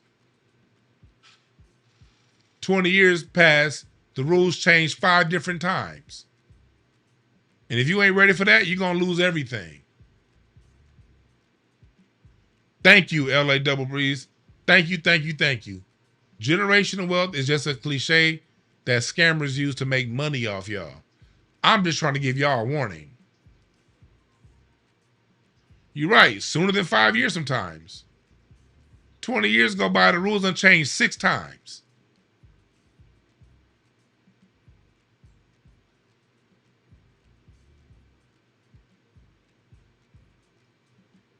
Now,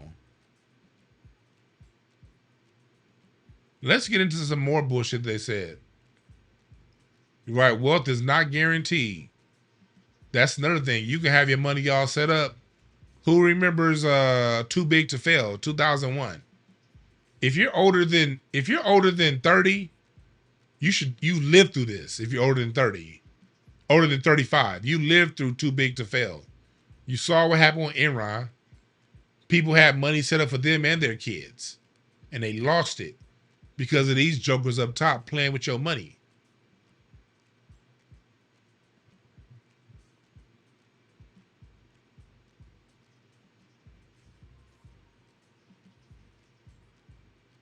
Yeah, you got scammers like Bernie Madoff. Because what I'm talking about ain't just for black people.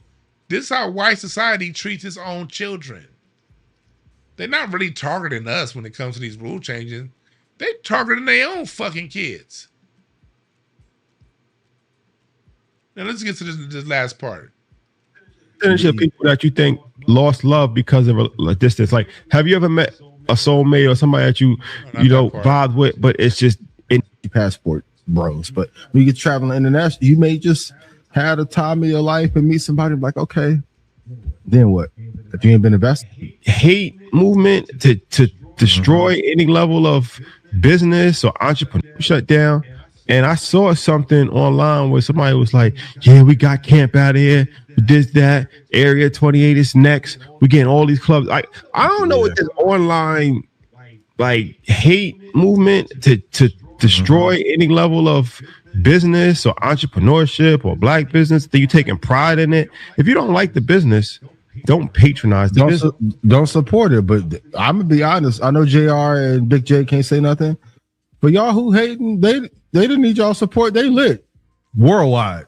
But we got to talk about this epidemic of the increasing in the buildings and leases so that they push you out. So like I've been in Houston almost 10 years at this point. I'm seeing a lot of clubs start to go away. The address. Oh, no, that's not the part. I'm sorry. That wasn't it.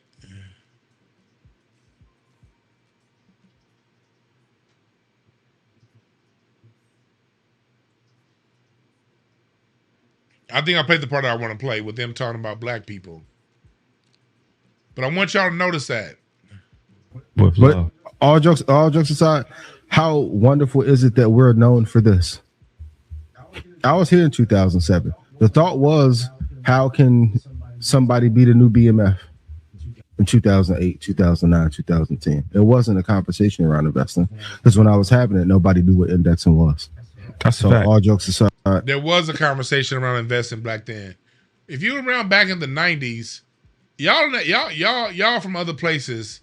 I know here in LA, in the 90s, Primerica was huge.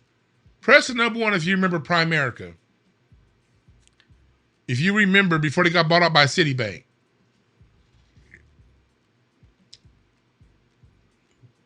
Who remembers Primerica? Black folks was on this heavy back in the 90s. Let's not let them rewrite the story. Y'all remember Primerica? We all had family members who was selling Primerica. Leave generational wealth.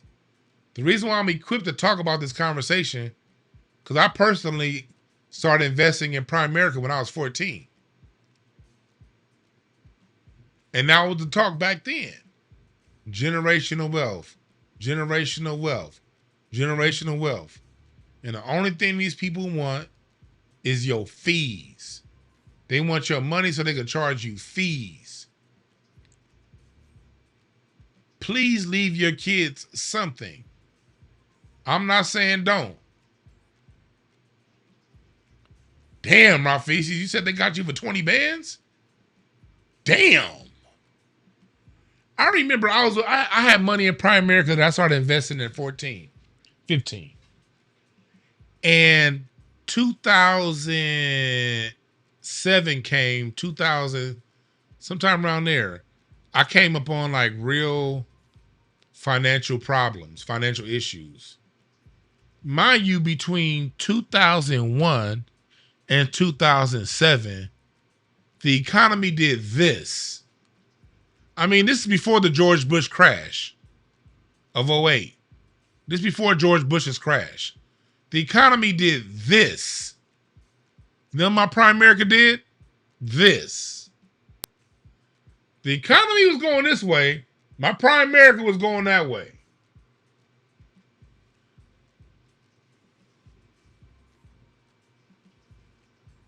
Thank you, Vince. You cannot buy generational wealth. You make it. Each generation has to expand on the wealth.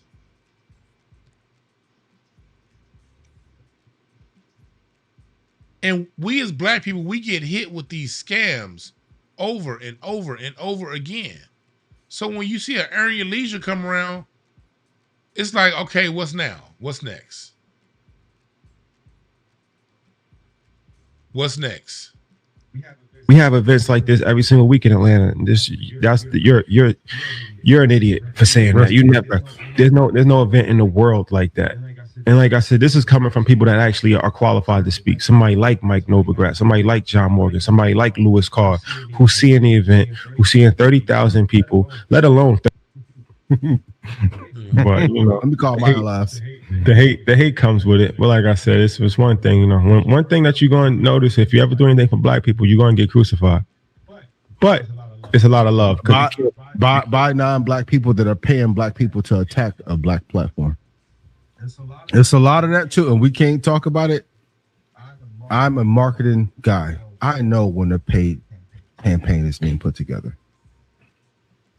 This had as much talk as the fucking NBA finals. Impossible. Impossible. I've never seen so many things. I even had a brother tell me today, yo, man, the Red Panda millionaire thing not real. You remember the Tulsa fund, how that went? The money's in their account. Exactly. They never try, and I'm gonna say it again. But before y'all knew me, I was rich already. Going at the black community, I didn't go back far enough. I'm gonna follow them. I'm not on it like that. I'm not Hollywood support.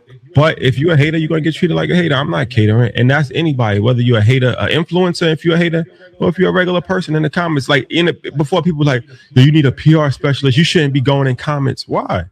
Why? No. Yeah, that's what y'all don't understand. Like, know what I'm doing. No, lean into it. Lean into being a bad guy because people need to be scolded. Like, you think you could just go online and just say anything? Nah, like I'm gonna reply back if I want to. If I feel like it, I can't reply to everything, but if I There we go. She just said it right there. You started it by going on a Breakfast Club, calling out the city of Atlanta. You started it by calling out the city of Atlanta. The people in Atlanta that were there, a lot of the people that were there called you guys out.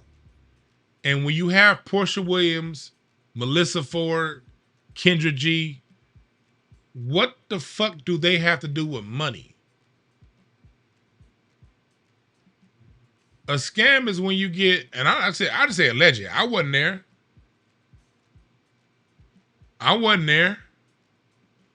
But when you have all these celebrities lined up and it starts to become featuring celebrities with a few financial people, and let me tell you also where it is. Here's a proper defense. Because I was going to do a show on this a couple days ago. Let me tell you a proper defense because I saw the whole episode too. You keep asking where's the scam. Look, if you don't think you got scammed, then shut the fuck up. You didn't get scammed. Bye. To everyone else, this is what I was looking for. When the scamming allegations came out, this is a simple reply. Here are the people that I helped. 1, 2, 3. If someone ever came out and was like, "Hey, Dewan, that book you wrote, it didn't help me out. It's a scam," or a reading it's a scam. You know what my reply would be?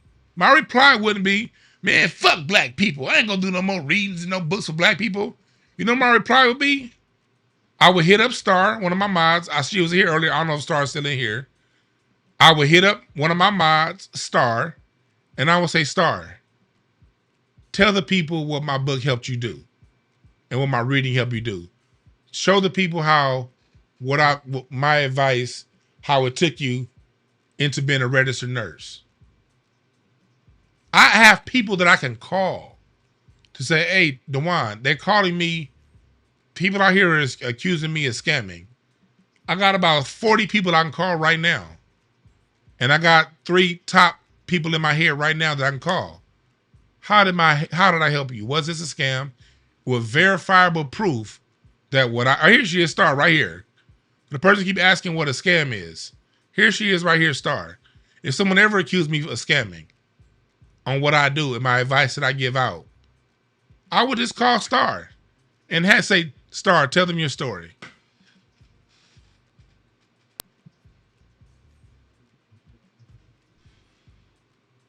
Then I go back to doing what I do.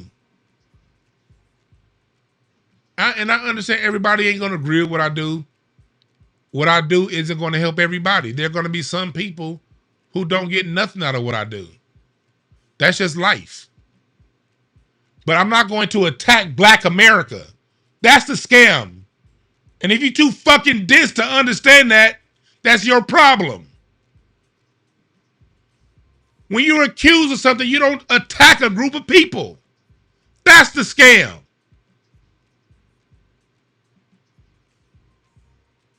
Okay, you're being attacked. Give me 3 examples and I'm going to shut the fuck up. Period. God damn, it's simple. Jesus.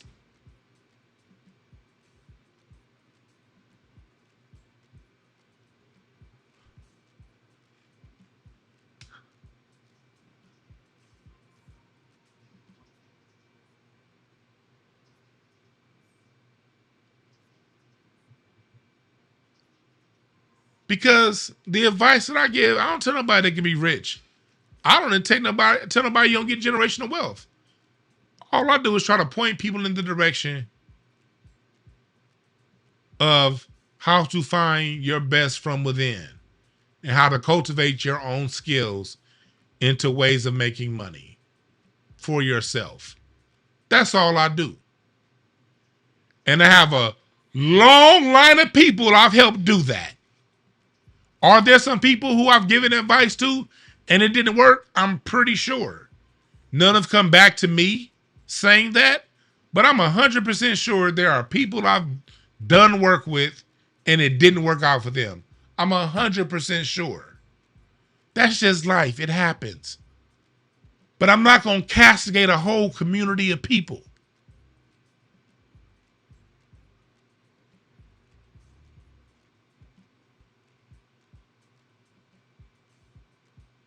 That's the scam. You don't respond with downing your people. Oh, I'm done. I'm just done with black people. Black people, ooh, you can't get nothing right with black people. You know how many fucking times Tony Robbins has been called a scammer by white people? White people call Tony Robbins and them motivational speakers get called scammers all the time by other white people. They don't go around. Joel Osteen gets called a scammer.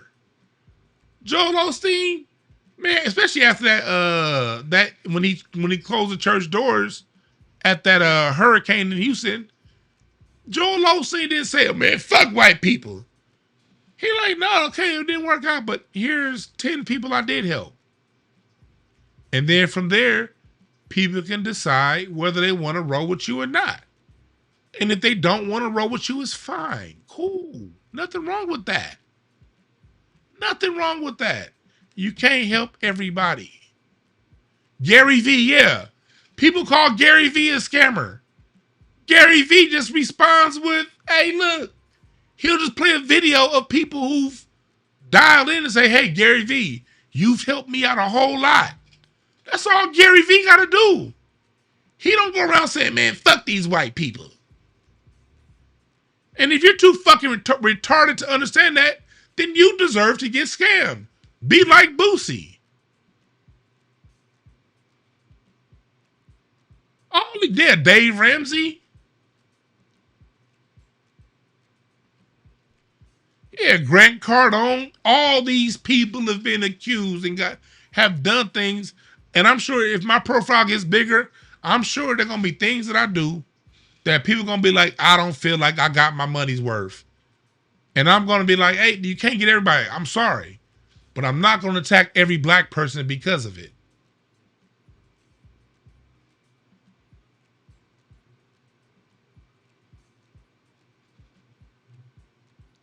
Tired of black people being a scapegoat for everybody's problems. You don't attack the people. You just show where you've helped. You've been doing something for 6 years. All you gotta do is say, hey, call to action. Anybody that's used our advice to flip, can you please send in a quick 2-minute video? Send in a 1-minute video. Send an email. That's all you gotta do. With you improving a track record of being improved. Like if I call Star as a witness for me, she can show you where she was in 2020, and she's a full-on registered nurse now. She can show you, hey, this is where I was then. This is what I was doing there. I was frustrated with where I was going. I read DeJuan's book. You know, I had a couple reads and turned something on within her because I didn't do shit for Star. I just gave Star some game on what direction to look. She did all the work. I ain't studied them fucking books. Hell no, I ain't trying to be no RN. I ain't do none of the work. I did not. No. I just like, man, your skill set is somewhere around here. In her own mind, it clicked. She put in the work and she's there now. I ain't do shit. But say, look in that direction.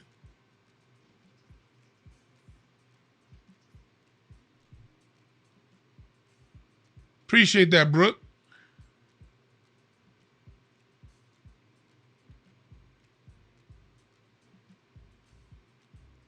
That's all you gotta do. You don't deem. I'm like, look, at the end of the day, black people are tired. Everybody got a way to. Everybody got a scheme for us. Everybody got a way to make us better. Everybody got a way to make us rich. We're tired of it. And if you got what you got, that's cool. But when you come back at us, that's the problem. I wouldn't have said nothing about this whole earn your leisure thing had dude not responded that way. But when you attack us because something didn't work out for you, that's the problem. That's the problem. If somebody attacks you for saying you did something, just show you didn't, or just shut up. But again, this whole thing didn't start until they went and started talking shit to the city of Atlanta from New York. And the people in Atlanta are tired. The people in Atlanta get everything that they need. If you think about it, Atlanta was built decades before Earn Your Leisure came around. The people of Atlanta obviously know a little bit of something. They're already doing good. It's the reason why you went to Atlanta and not goddamn Cleveland. It's the reason why you chose Atlanta over Cleveland. People in Atlanta already know something.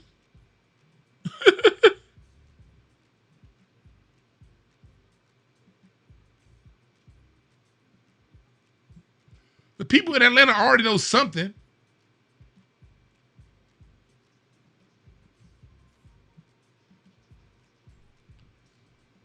People always want to come around and be the saviors of Black America. All right, I got the phone line open now. 323-705-5150. 323-705-5150.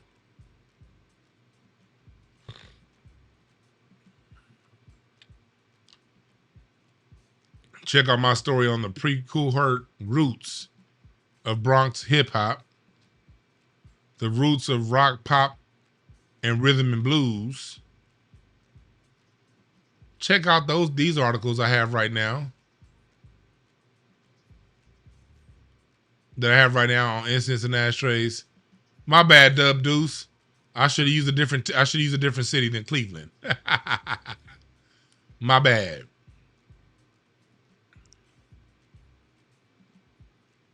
But yeah, I love how Atlanta's mayor spoke up for the city.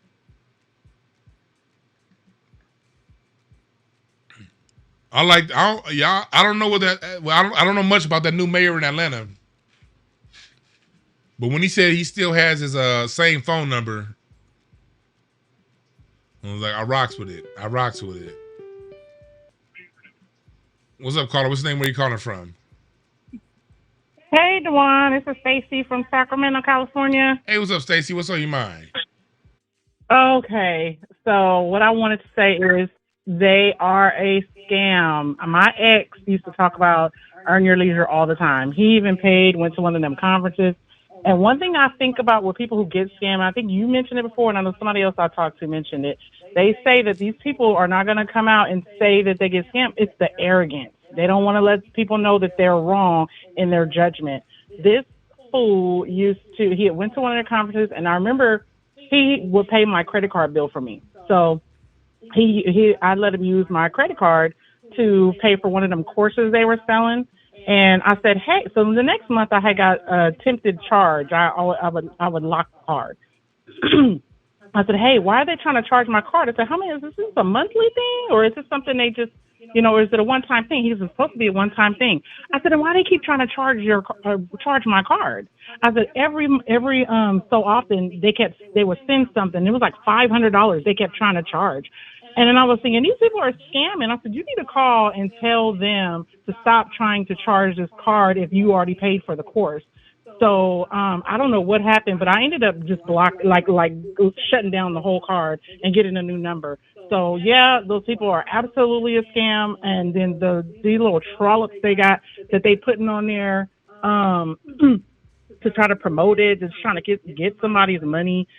Please, they need to quit. They really need to stop with that. That is just not cool at all. And then you're absolutely right. How you gonna get mad at a whole group of people just because somebody might not like it or might not like what you're doing? It is what it is. So they just need to quit. I can't stand them people. Man, thank you for your personal testimony. I appreciate that. You're welcome. I appreciate that. Yeah. And again, here at this channel, this is all alleged. I don't know. I wasn't there. I'm not saying definitively anything. But we are recounting people's experiences and how they feel from it. I remember another one I think is a scammer. Who know Billy Carson? This is allegedly. I personally think Billy Carson's a hustler. Man, I signed up for a couple of them Billy Carson events. This nigga Billy Carson talks so goddamn fast. One day he a basketball coach, he a musician. The nigga writing books on Thoth and the goddamn Greek civilization and African civilization, the business, and you can ride in my Rolls Royce. The nigga Billy Carson. I love Brother Rich is one of my favorite YouTube channels. It was at least at one point. And I noticed every time Billy Carson came to Brother Rich's channel, this nigga's selling something. Nigga always selling some bullshit. I did one of Billy Carson's things. I think I spent for this particular finance thing, I spent like $800 on it. And the money ain't tripping on $800. That wasn't shit. But I did it just to try. I like to try things. Man, this nigga told me a whole bunch of shit I could find on the first page of Google. I thought I was about to get some in-depth information, but I'm glad I did it. I'm glad that $800 was worth me not ever clicking on one of his videos again. That's just my personal testimony. I'm like, man, this nigga full of shit. When I went to that Billy Carson thing, I'm like, and me being someone who did. That nigga was giving out Primerica information. And Primerica ain't shit. I'm like, man, fuck out of here. That's right, C-Diz, you live and you learn. What's up, caller? What's the name? Where you calling from? Hey, it's Dana from Pasadena. What's up, Dana? What's on your mind?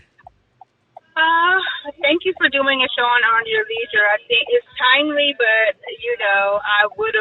I know this has been on your radar for a while, and I guess since they called out, Atlanta, it got some traction. But what I wanted to say is just being part of organizations and in the Black collective, I dislike that Black people prey on other Black people. Yes. Like, that is so hurtful, even in the organization. I mean, we recently not noticed, but, identified a predator.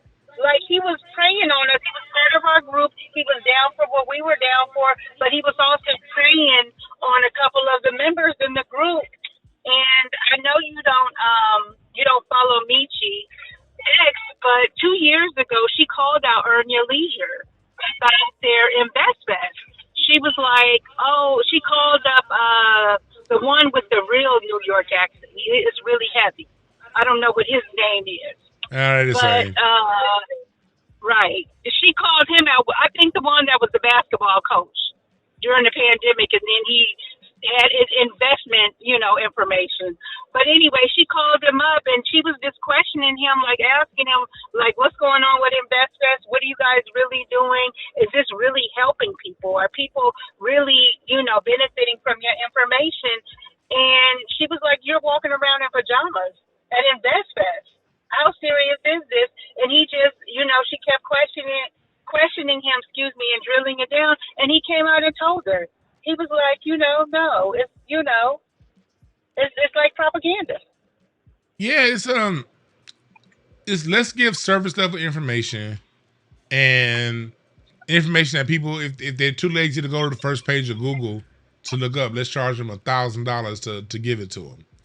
And it's just one of those situations where all I say, like Dana, all I say to people like him, people like Billy Carson, people like just show us your people. That's all you gotta do. Show us the people. And show us your product. Show us your product. Show us what you have done. I was familiar with Earn Your Leisure probably a couple of years ago through my braider. That's probably one of the only places I watch TV is where I'm getting my hair braided. And she was watching interviews of Earn Your Leisure. So I also blame the people that co-sign Steve Harvey, Diddy. I blame you people for co-signing these because you know the larger black collective is going to follow you in what you say. And it's to our, it's to our demise, but we do. We, as a collective, we do listen to these people. So you co-signed Earn Your Leisure, and now people are like, out all of this money. This is no different from Billy Carson. This is no different from the guy with the Tulsa real estate thing, Jay Morrison. You people just hop from place to place, preying on the black community for the little coins that we do have, offering no real information, offering no real solutions. That's real talk, Dana. Thanks for giving us a call. You're welcome. I love when Dana calls in. She always got some good wisdom. Dana always has some wisdom. And Dana's somebody that's up there fighting for California reparations while she's also getting it. She ain't one of the women that's waiting around, like y'all say. Why y'all waiting around for reparations? Dana ain't waiting for shit. She doing both. What's up, caller? What's the name? Where you calling from? Yeah, Dewan, what's cracking, bro? It's Khalil Roberts, man, Mr. MPC 2000 XL. Yes, sir. What's on your mind, brother? Yes, sir, brother. I went to InvestFest this year. It was this is my third event that I went to. It was pretty decent, man. I know a lot of people. I can understand their frustration. Now, one thing that Rashad said that was just totally inaccurate. That he need to, I totally agree with you on, is attacking black folk, where he said this is not a black event. This is for everybody. Like, come on, bro, quit the cap, bro. This is a black event. It's nothing but black people that come here and from Atlanta. And what the mayor said was very true. The mayor said that majority of the people who come to InvestFest are from the surrounding areas of Atlanta, and they are from the surrounding states, Texas, Alabama, Florida, Tennessee. They're from that little area. Majority of the people I came to and network with, they're from either one of those states that is surrounding Georgia. South Carolina, North Carolina, especially North Carolina showed up a whole lot. Now I can understand where some people frustration went on, and there is a little cap in some of the stuff that a lot of people were saying online, talking about the singles event, that there was no men that showed up. There was a whole bunch of men. This event is primarily a man's event. It was a whole bunch of men there, so that was complete cap. Now I love Pink Book, but I got to be honest, that was incorrect because Kendra G, her event. And everything. If you don't like it, it's not for you. Then hey, that may not be something for you and stuff. Hey, so right, Khalil, real quick, I'll make it real clear. I figured it was a bunch of men there, so I kind of took that with a grain of salt. My issue was having goddamn Kendra G host a damn singles event to begin with. I don't give a damn who showed up. Ain't this InvestFest? I feel you. Yeah. But go ahead. I feel you on that. But another thing too, they talk about, one good thing you said was show, who are your people that done benefited off of you. One of the things that Eon Dunlap did, he did this twice in a row. He brought people on stage and showed their portfolio of what they have made, of them becoming millionaires starting from X, Y, and Z or wherever they started from. And him and Troy actually did this. So there is some truth in some of the stuff that they did. I have did some investment stuff off of them from some of the stuff that they did because I've been practicing stocks. I've been trading options for a couple of years now, and some of their information have been beneficial. But you can't throw an event in Atlanta and trash the people in Atlanta up in New York. That shit right there did rub us wrong. Now I'm a Californian. I'm from Inglewood, California. My family from Middle Georgia, born and raised. My dad from Louisiana. So, I can get the frustration of New Yorkers. Ever since I went to Middle Georgia, went to college down in Middle Georgia, down there was a whole bunch of New Yorkers that come down here and and talk bad about what's going on here. And the people in the South be like, man, dude, why don't y'all just stay your asses up there?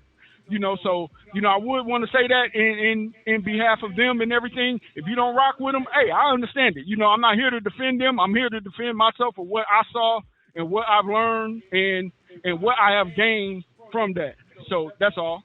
I appreciate that for calling up, because I'm glad you said that they brought people up.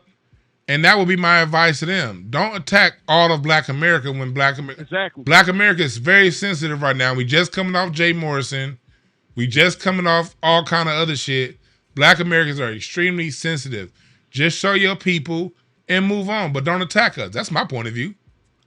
And you said something that was very true. Now this is Atlanta in general. Atlanta does have a scammer problem. I don't give a fuck how Atlanta feel about this. They have a scammer problem, bro. And it's from a chick you meet, you go here, you meet them. It's too many damn scammers that done ran the true Atlanta into the mud off of bullshit scamming. And some of the Africans too. You know what I'm saying? I gotta be honest. I had a baby with a chick who was African and everything. So, our child came prematurely and passed away. I'm sorry to hear that. Me and her are still friends. All good. Me and her are still good friends. And she's a millionaire too, right to this day. But to be honest with you, her family was some damn scamming. It was a whole bunch of that going on in her family, which she called out, and half of her family from Gambia called it out too. So yes, you do have some Africans that do check other Africans, but that's a small majority. And I'm gonna leave it there. Appreciate the call, brother. Yeah, yes, sir. Take care, brother. Peace. Yeah, my thing is like, look, these things happen. Shit happens. People, not only there's so when you have something as big as InvestFest, you're gonna have people who are disappointed. Period. You get 30,000 people that show up. No matter how great it went, you're going to have 500 that's extremely disappointed. Another 500 that's kind of like whatever. You're going to have another 28,000 that's neutral. And you have another 500 it was extremely beneficial to. You're going to have the whole gamut. I get it. But don't take your frustration out on us as a whole. That's where the rest of us weighs our antennas when you do that. What's up, caller? What's the name? Where you calling from? What's up? It's Shane out of Chicago. Peace, bro. Shane out of Chicago. What's on your mind, brother? Man, you 100% right about that last comment before you let me. That's what Anton Daniels does. You feel me? That's what some of these millionaire dudes or whatever, they get real uppity. They get real bougie and sedity for no reason. It's like, bruh, not everybody is out to get you, man, that looks like you, especially if we're from the lineage. So that mindset is very weird to me. It's like Black European, dirty Moor type mindset. I like that one. Right. Dirty Moor mindset. Right. Right. Right. I don't really care for that. It's kind of like, my bad. Go ahead. No, I was just going to say it's kind of like a narcissistic cluster B mindset. You know what I'm saying? It's real weird. But I wanted to say this about Billy Carson. Billy, I call him Silly Billy. Silly Billy, man. This dude is a 1,000% scammer. He done stole from so many different people with their information, made up stuff, used bogus sources, all type of stuff. He stole from Ali Muhammad out of Arna. He stole from everybody, God. Like, it's diabolical the way the dude be moving. And he be kicking with them racist white boys, too. We be teaching that, too. You feel me? Like the truthers, you know what I'm saying? Yeah. Not saying all are whack, but a lot of them be peddling and hawking anti-FBA, anti-melanated racism too. So I just want to put people on game on that piece. That's real talk about Billy Carson, man. Thanks for giving us a call. I started looking at Billy Carson funny when he married that woman he's divorced from now. When he married her, I'm like, you talk all this black shit in front of us. Because I first saw Billy Carson on Discovery Channel, like doing like some shit, mysteries of the alien shit. But I don't begrudge him because I'm somebody that does a lot of different things. So I'm like, okay, you talk about this now? Cool. You know, it resonated with me because I do a bunch of different shit. And he started coming around Brother Richard's channel. Like, I knew who Billy Carson was before Brother Richard's channel. But it was almost like he treated Brother Rich's channel like an ATM. Like you only come around when you got a new class to sell, a new this, and and black people this, and black people that, and black people this. Then he married this woman who looked like a goddamn cocktail waitress for the Caesar's Palace Casino. I'm like, hold on one second, caller. I was like, what is this?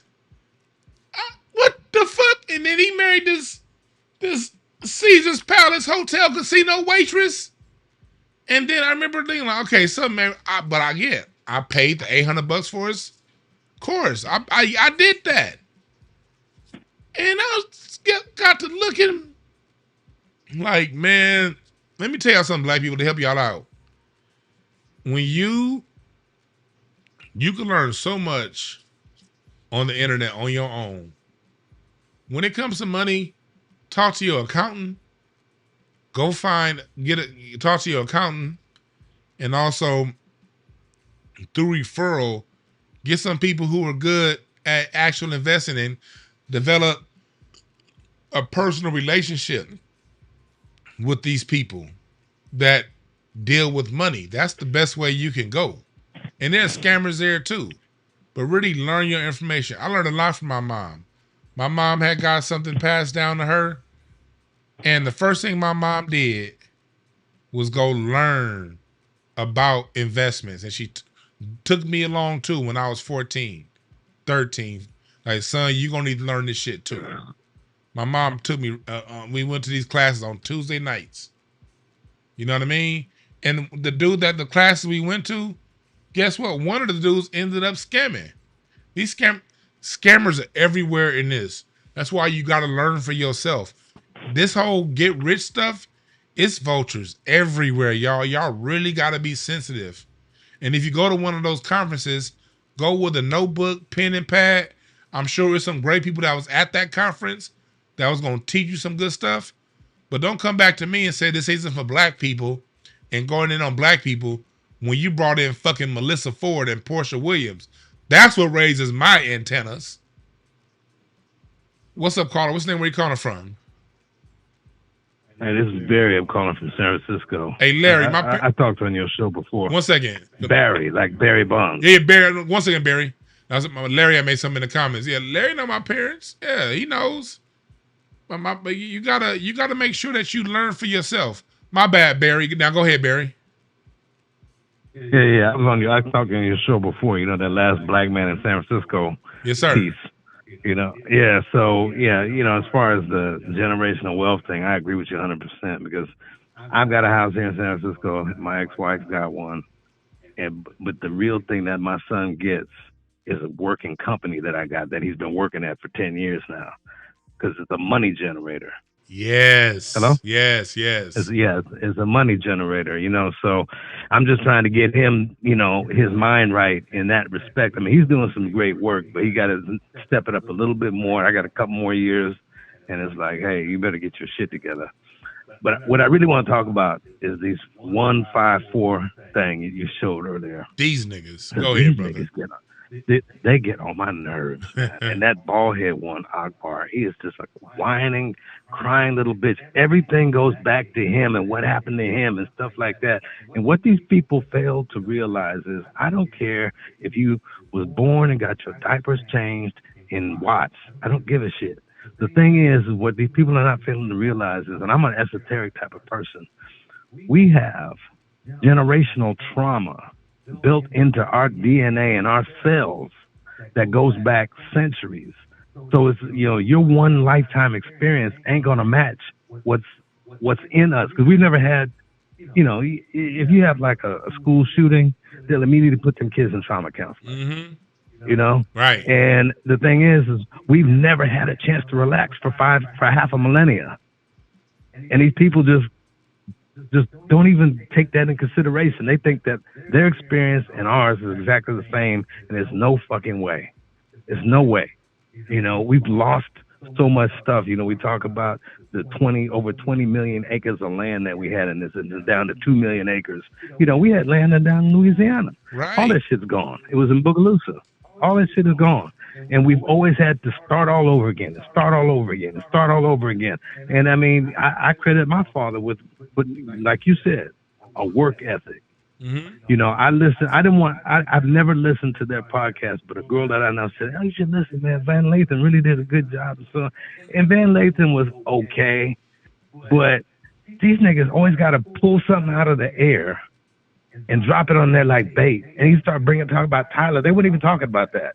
And it's like, you know, the Tyler thing. I ain't got no, you know, sympathy for her, because the simple thing is we have top-notch artists that performed all over the world, and we never offend anybody wherever we go.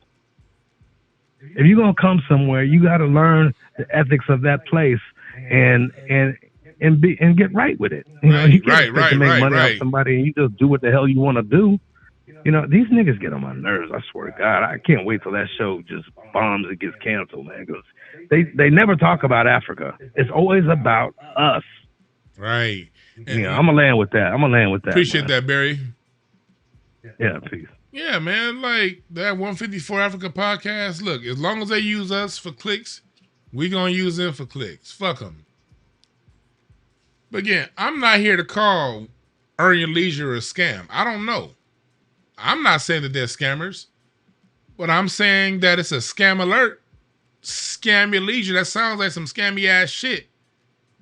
When things don't go your way, you throw a whole nationality group of people under the bus.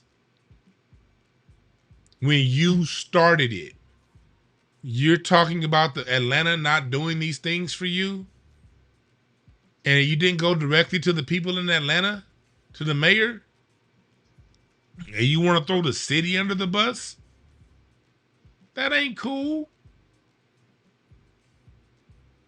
That ain't cool.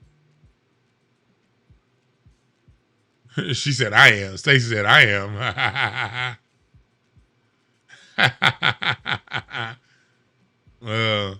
I wasn't there. But I have been listening to them off and on I have listened to them off and on for a little while now. And it's just like, hey, man, make your money. But don't make your money and throw us under the bus. Don't do that. Don't make your money off Black America and then throw Black America under the bus. Especially when you bring in goddamn Melissa Ford and the Housewives of Atlanta chick to speak on generational wealth. Generational wealth is one of those buzzwords that do this to me. There's generational growing of wealth. You pass a business down, like the brother earlier was saying, because we've seen it. We've had hardworking parents pass their real estate down to knuckleheads. Straight up knuckleheads. You can't leave nothing to knuckleheads and think you're going to leave generational wealth. You got to raise kids in a way that they're sitting. These kids got to be sitting in on your meetings at 5 years old. I mean, they got to really work the business. They got to really work it. You can't pass down a job, but you can pass down a career. You can pass down a profession that they start working at. You know, if your profession is you own a barbershop, they start sweeping up in that barbershop. They cutting. You showing them the lease and how much they got to pay in bills versus how much they get in income at the age of 9. See, a lot of parents don't want to show their kids the business until they got them in their 20s.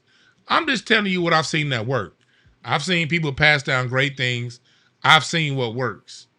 And the people who've raised their children on work ethic and investing, those are the ones that tend to work.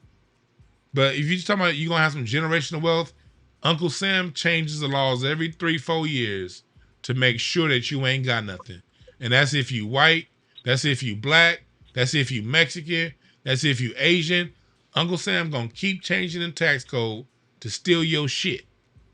And if you ain't got a way to keep bringing in money to stay ahead of Uncle Sam, it's a cat and mouse game. You're going to lose it, period. No matter what the intentions of whoever created it had. What's up, caller? What's the name? Where you calling from?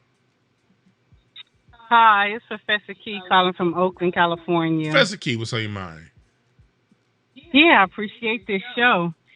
So I want to point out that I feel like the strategy for blaming black people the way that they did is because we have been ruled by shame and guilt.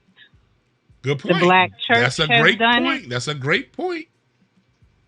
Our families have done it, not intentionally, but a lot of our parents have used guilt and shame to control us, usually to make us do what they felt was the right thing. But as a people, we're controllable because of that and what happened to us. So I really feel like they're very strategic about the things that they say, talking about the earn a leisure people and the scammers that are like them. They're very intentional in how they speak to people to get the money from the people. They know what to say to push our buttons collectively. So I really appreciate you bringing light to this. And I haven't had, I could tell that they was a scam, but I have been scammed by other type of organizations. And I won't even call it a scam, but just manipulated. Yeah, manipulated. You know what I I'm with you on mean? that one. Yeah, That's a good word. manipulated because as you have pointed out, a lot of times it's not that they're not giving good information, it's just easily attainable information that don't warrant that price tag that they're asking Right, for. right. That's a good way of putting it. Manipulated. I'm a roll Yeah. with you on that one. Yeah, I appreciate it. Thanks for giving us a call. All right. Peace. Yeah, I think she gave us the right word, more so than scam. Manipulated. It's very manipulative. I think that's why I opened up my phone lines. I got a whole bunch of smart callers. I'm going to go with her word. I think she chose a better word than me. Manipulated. Is because I'm going to give you the most basic of information for the highest of price. Bring in a couple people that could tell you something, and then bring in a whole bunch of celebrities that you already know. And then say, I brought in Portia Williams and Melissa Ford, then said it's not a black event when shit didn't go your way. I think manipulated is a much better word to use than scam in this situation. I think manipulate is a much better word to use than scam. I think that's a much better word to use. And I'm going to roll my caller on that. But she's right about that. We're so used to being ruled with an iron fist. The preacher guilt trips you. It goes back to the slave master guilt tripping you. And people just feel that they can just guilt trip us. And those days are over. Period.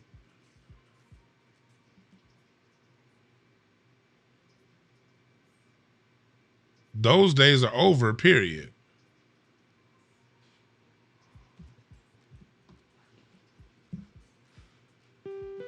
Those days are over. I'm gonna take this one last call. Take one last call. What's up, Carl? What's the name? Where you calling from? Hey, this is Polo from DC. Polo, what's on your mind, brother? I just want to say those two guys, man, I think they clicked in with the Democratic Party. I've seen Roland Martin on their platform numerous times. I've seen other Democratic deals on their platform numerous times. And they've been trying to get us away from the term black. Even the guy just said something about it just now, about he don't want it to be a black thing. And it's kind of weird because Negroes don't talk like that. Right. I want to know if they FBA. That's a good point.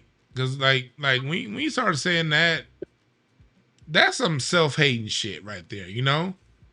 I'm not doing this for black people. Like it's the anger and the vitriol. It's the energy behind how you say it, you know? I don't think we talk like that. We don't talk like that. Yeah. So I mean, I don't know if they FBA. I don't think they FBA. I think all three of the guys are Caribbean. And that's all I want to say. I'll land my plane. Thank you, brother. Appreciate that. Yeah, man. I don't know what they are, but they off they rocker talking to us like that. That's where you fucked up. You get frustrated, take your shit on the chin. Leave us alone. Leave us alone. Gary Vee gets called that. He's not calling out his whole community. What's up, caller? I'm taking this last call. What's up, caller? What's the name you calling from? Yeah, my name is Sherman. I'm calling from Somerville, Massachusetts. Yeah. It's kind of muffled right now. Are you on speaker or are you on? I'm on my phone, though. Okay. Hello? It's kind of muffled. It's kind of hard to hear Yeah. you, but go ahead. Yeah. Yeah. Can you hear me now? It's kind of muffled, but go ahead. All right. Yeah. The last clip you showed about those two scammers about the Atlanta when it was on the Breakfast Club, it was like, you're right, because for too long, black people have been scammed out of a lot of things, including generational wealth, even though generational wealth has the true meaning for me anyway. The generational wealth is passing the knowledge, the skills, and the expertise for the next generation, not material wealth or housing or money, etc., etc. That's generational wealth to me. That's my definition. Also, when it comes to black people getting scammed, it's like these. I'm trying to be nice here. Do your homework, black people, when you're getting scammed. Don't just go with a favorite celebrity who got paid millions of dollars to do something that they don't even use themselves. Because we know the game about that. Huh? I just think that when it comes to people like, and shout out to you, the one, what's the name of your book so I can buy that? Huh? Because with the way you're passionate about helping those that want to get helpful, and yes, I agree with you. Those that didn't take your advice and then take the next step, which is action, then look where they are now, at the same bottom of the barrel. But those that you did help, like what's her name? I forgot her name. Star. Chick named Star. Yeah, when she was in the chat, you were going back and forth. She was cool because she helped. She said it. You helped her to where she is now as a registered nurse, because you gave her the advice that made her who she is today. And it's just sad that you can't help. You can't help everybody. I get that, but those that you do help, guess what? They're in a better place. And I thank you for that. And you have a book. What's the name of the book? Well, say it again. What's the name of your book? If you have one, huh? Oh, it was called No Time to Waste. Basically a book on how to find your inner greatness, what you're good at. Oh, cool. But again, once again, I gotta put that back out there. Is it what? Oh, she just put it. Yeah, she just put it in the chat. It's not even a long book. It's a small little reader, like 20 pages. But it's just something that's right to the point on just what I do to help for people to help look inside themselves to see where their own skill set is, and then something within you is going to vibrate and ring, and it's on you to follow through with that. That's all it is. Cool. And I agree with you, man, because life's too short. Because I'm not here to waste time.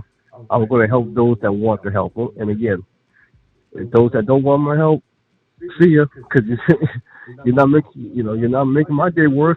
You're just helping me by not helping you better yourself. With those that want my help, like I said, reach out to me. Let me know what you think. I can improve myself or whatever. It's about helping each other out. This isn't nothing personal. It's always business. Yes, sir, man. But thanks for giving us a call. All right.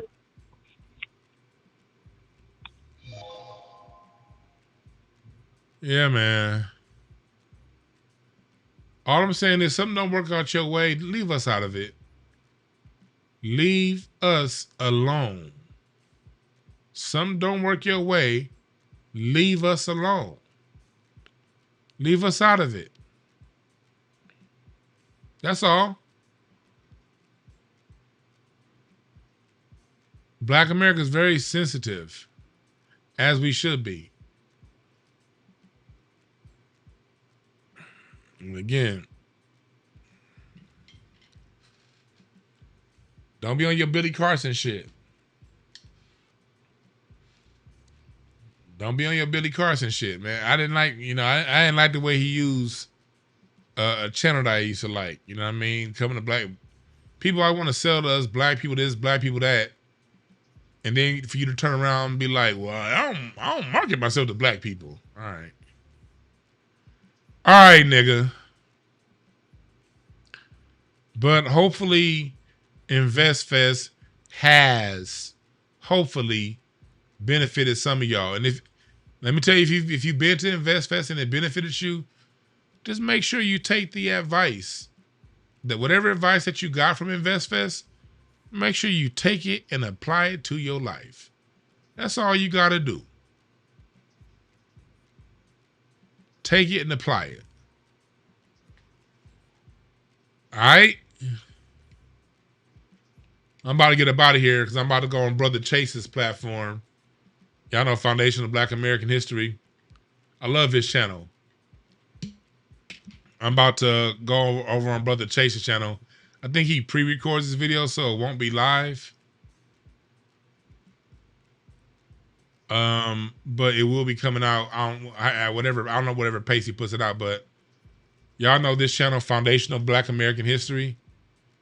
I'm about a good young brother Chase. I'm about to go do a show with him. And I think it'll be out in the next couple days. But salute to Chase, salute to all y'all, all right? And if I offended somebody, I'm sorry. No, I'm not. But when it comes down to it, don't stop falling for buzzwords like generational wealth. Their generational wealth isn't something that you just can pass down and that's it. You got to pass down something, and you also got to pass down a work ethic that's going to maintain it. If you pass both down, you got a fighting chance. But if you think you're just going to pass a house down without the consciousness to maintain that and grow that, man, they're going to lose that like everybody goddamn else. All right? Thank y'all again for listening. We out.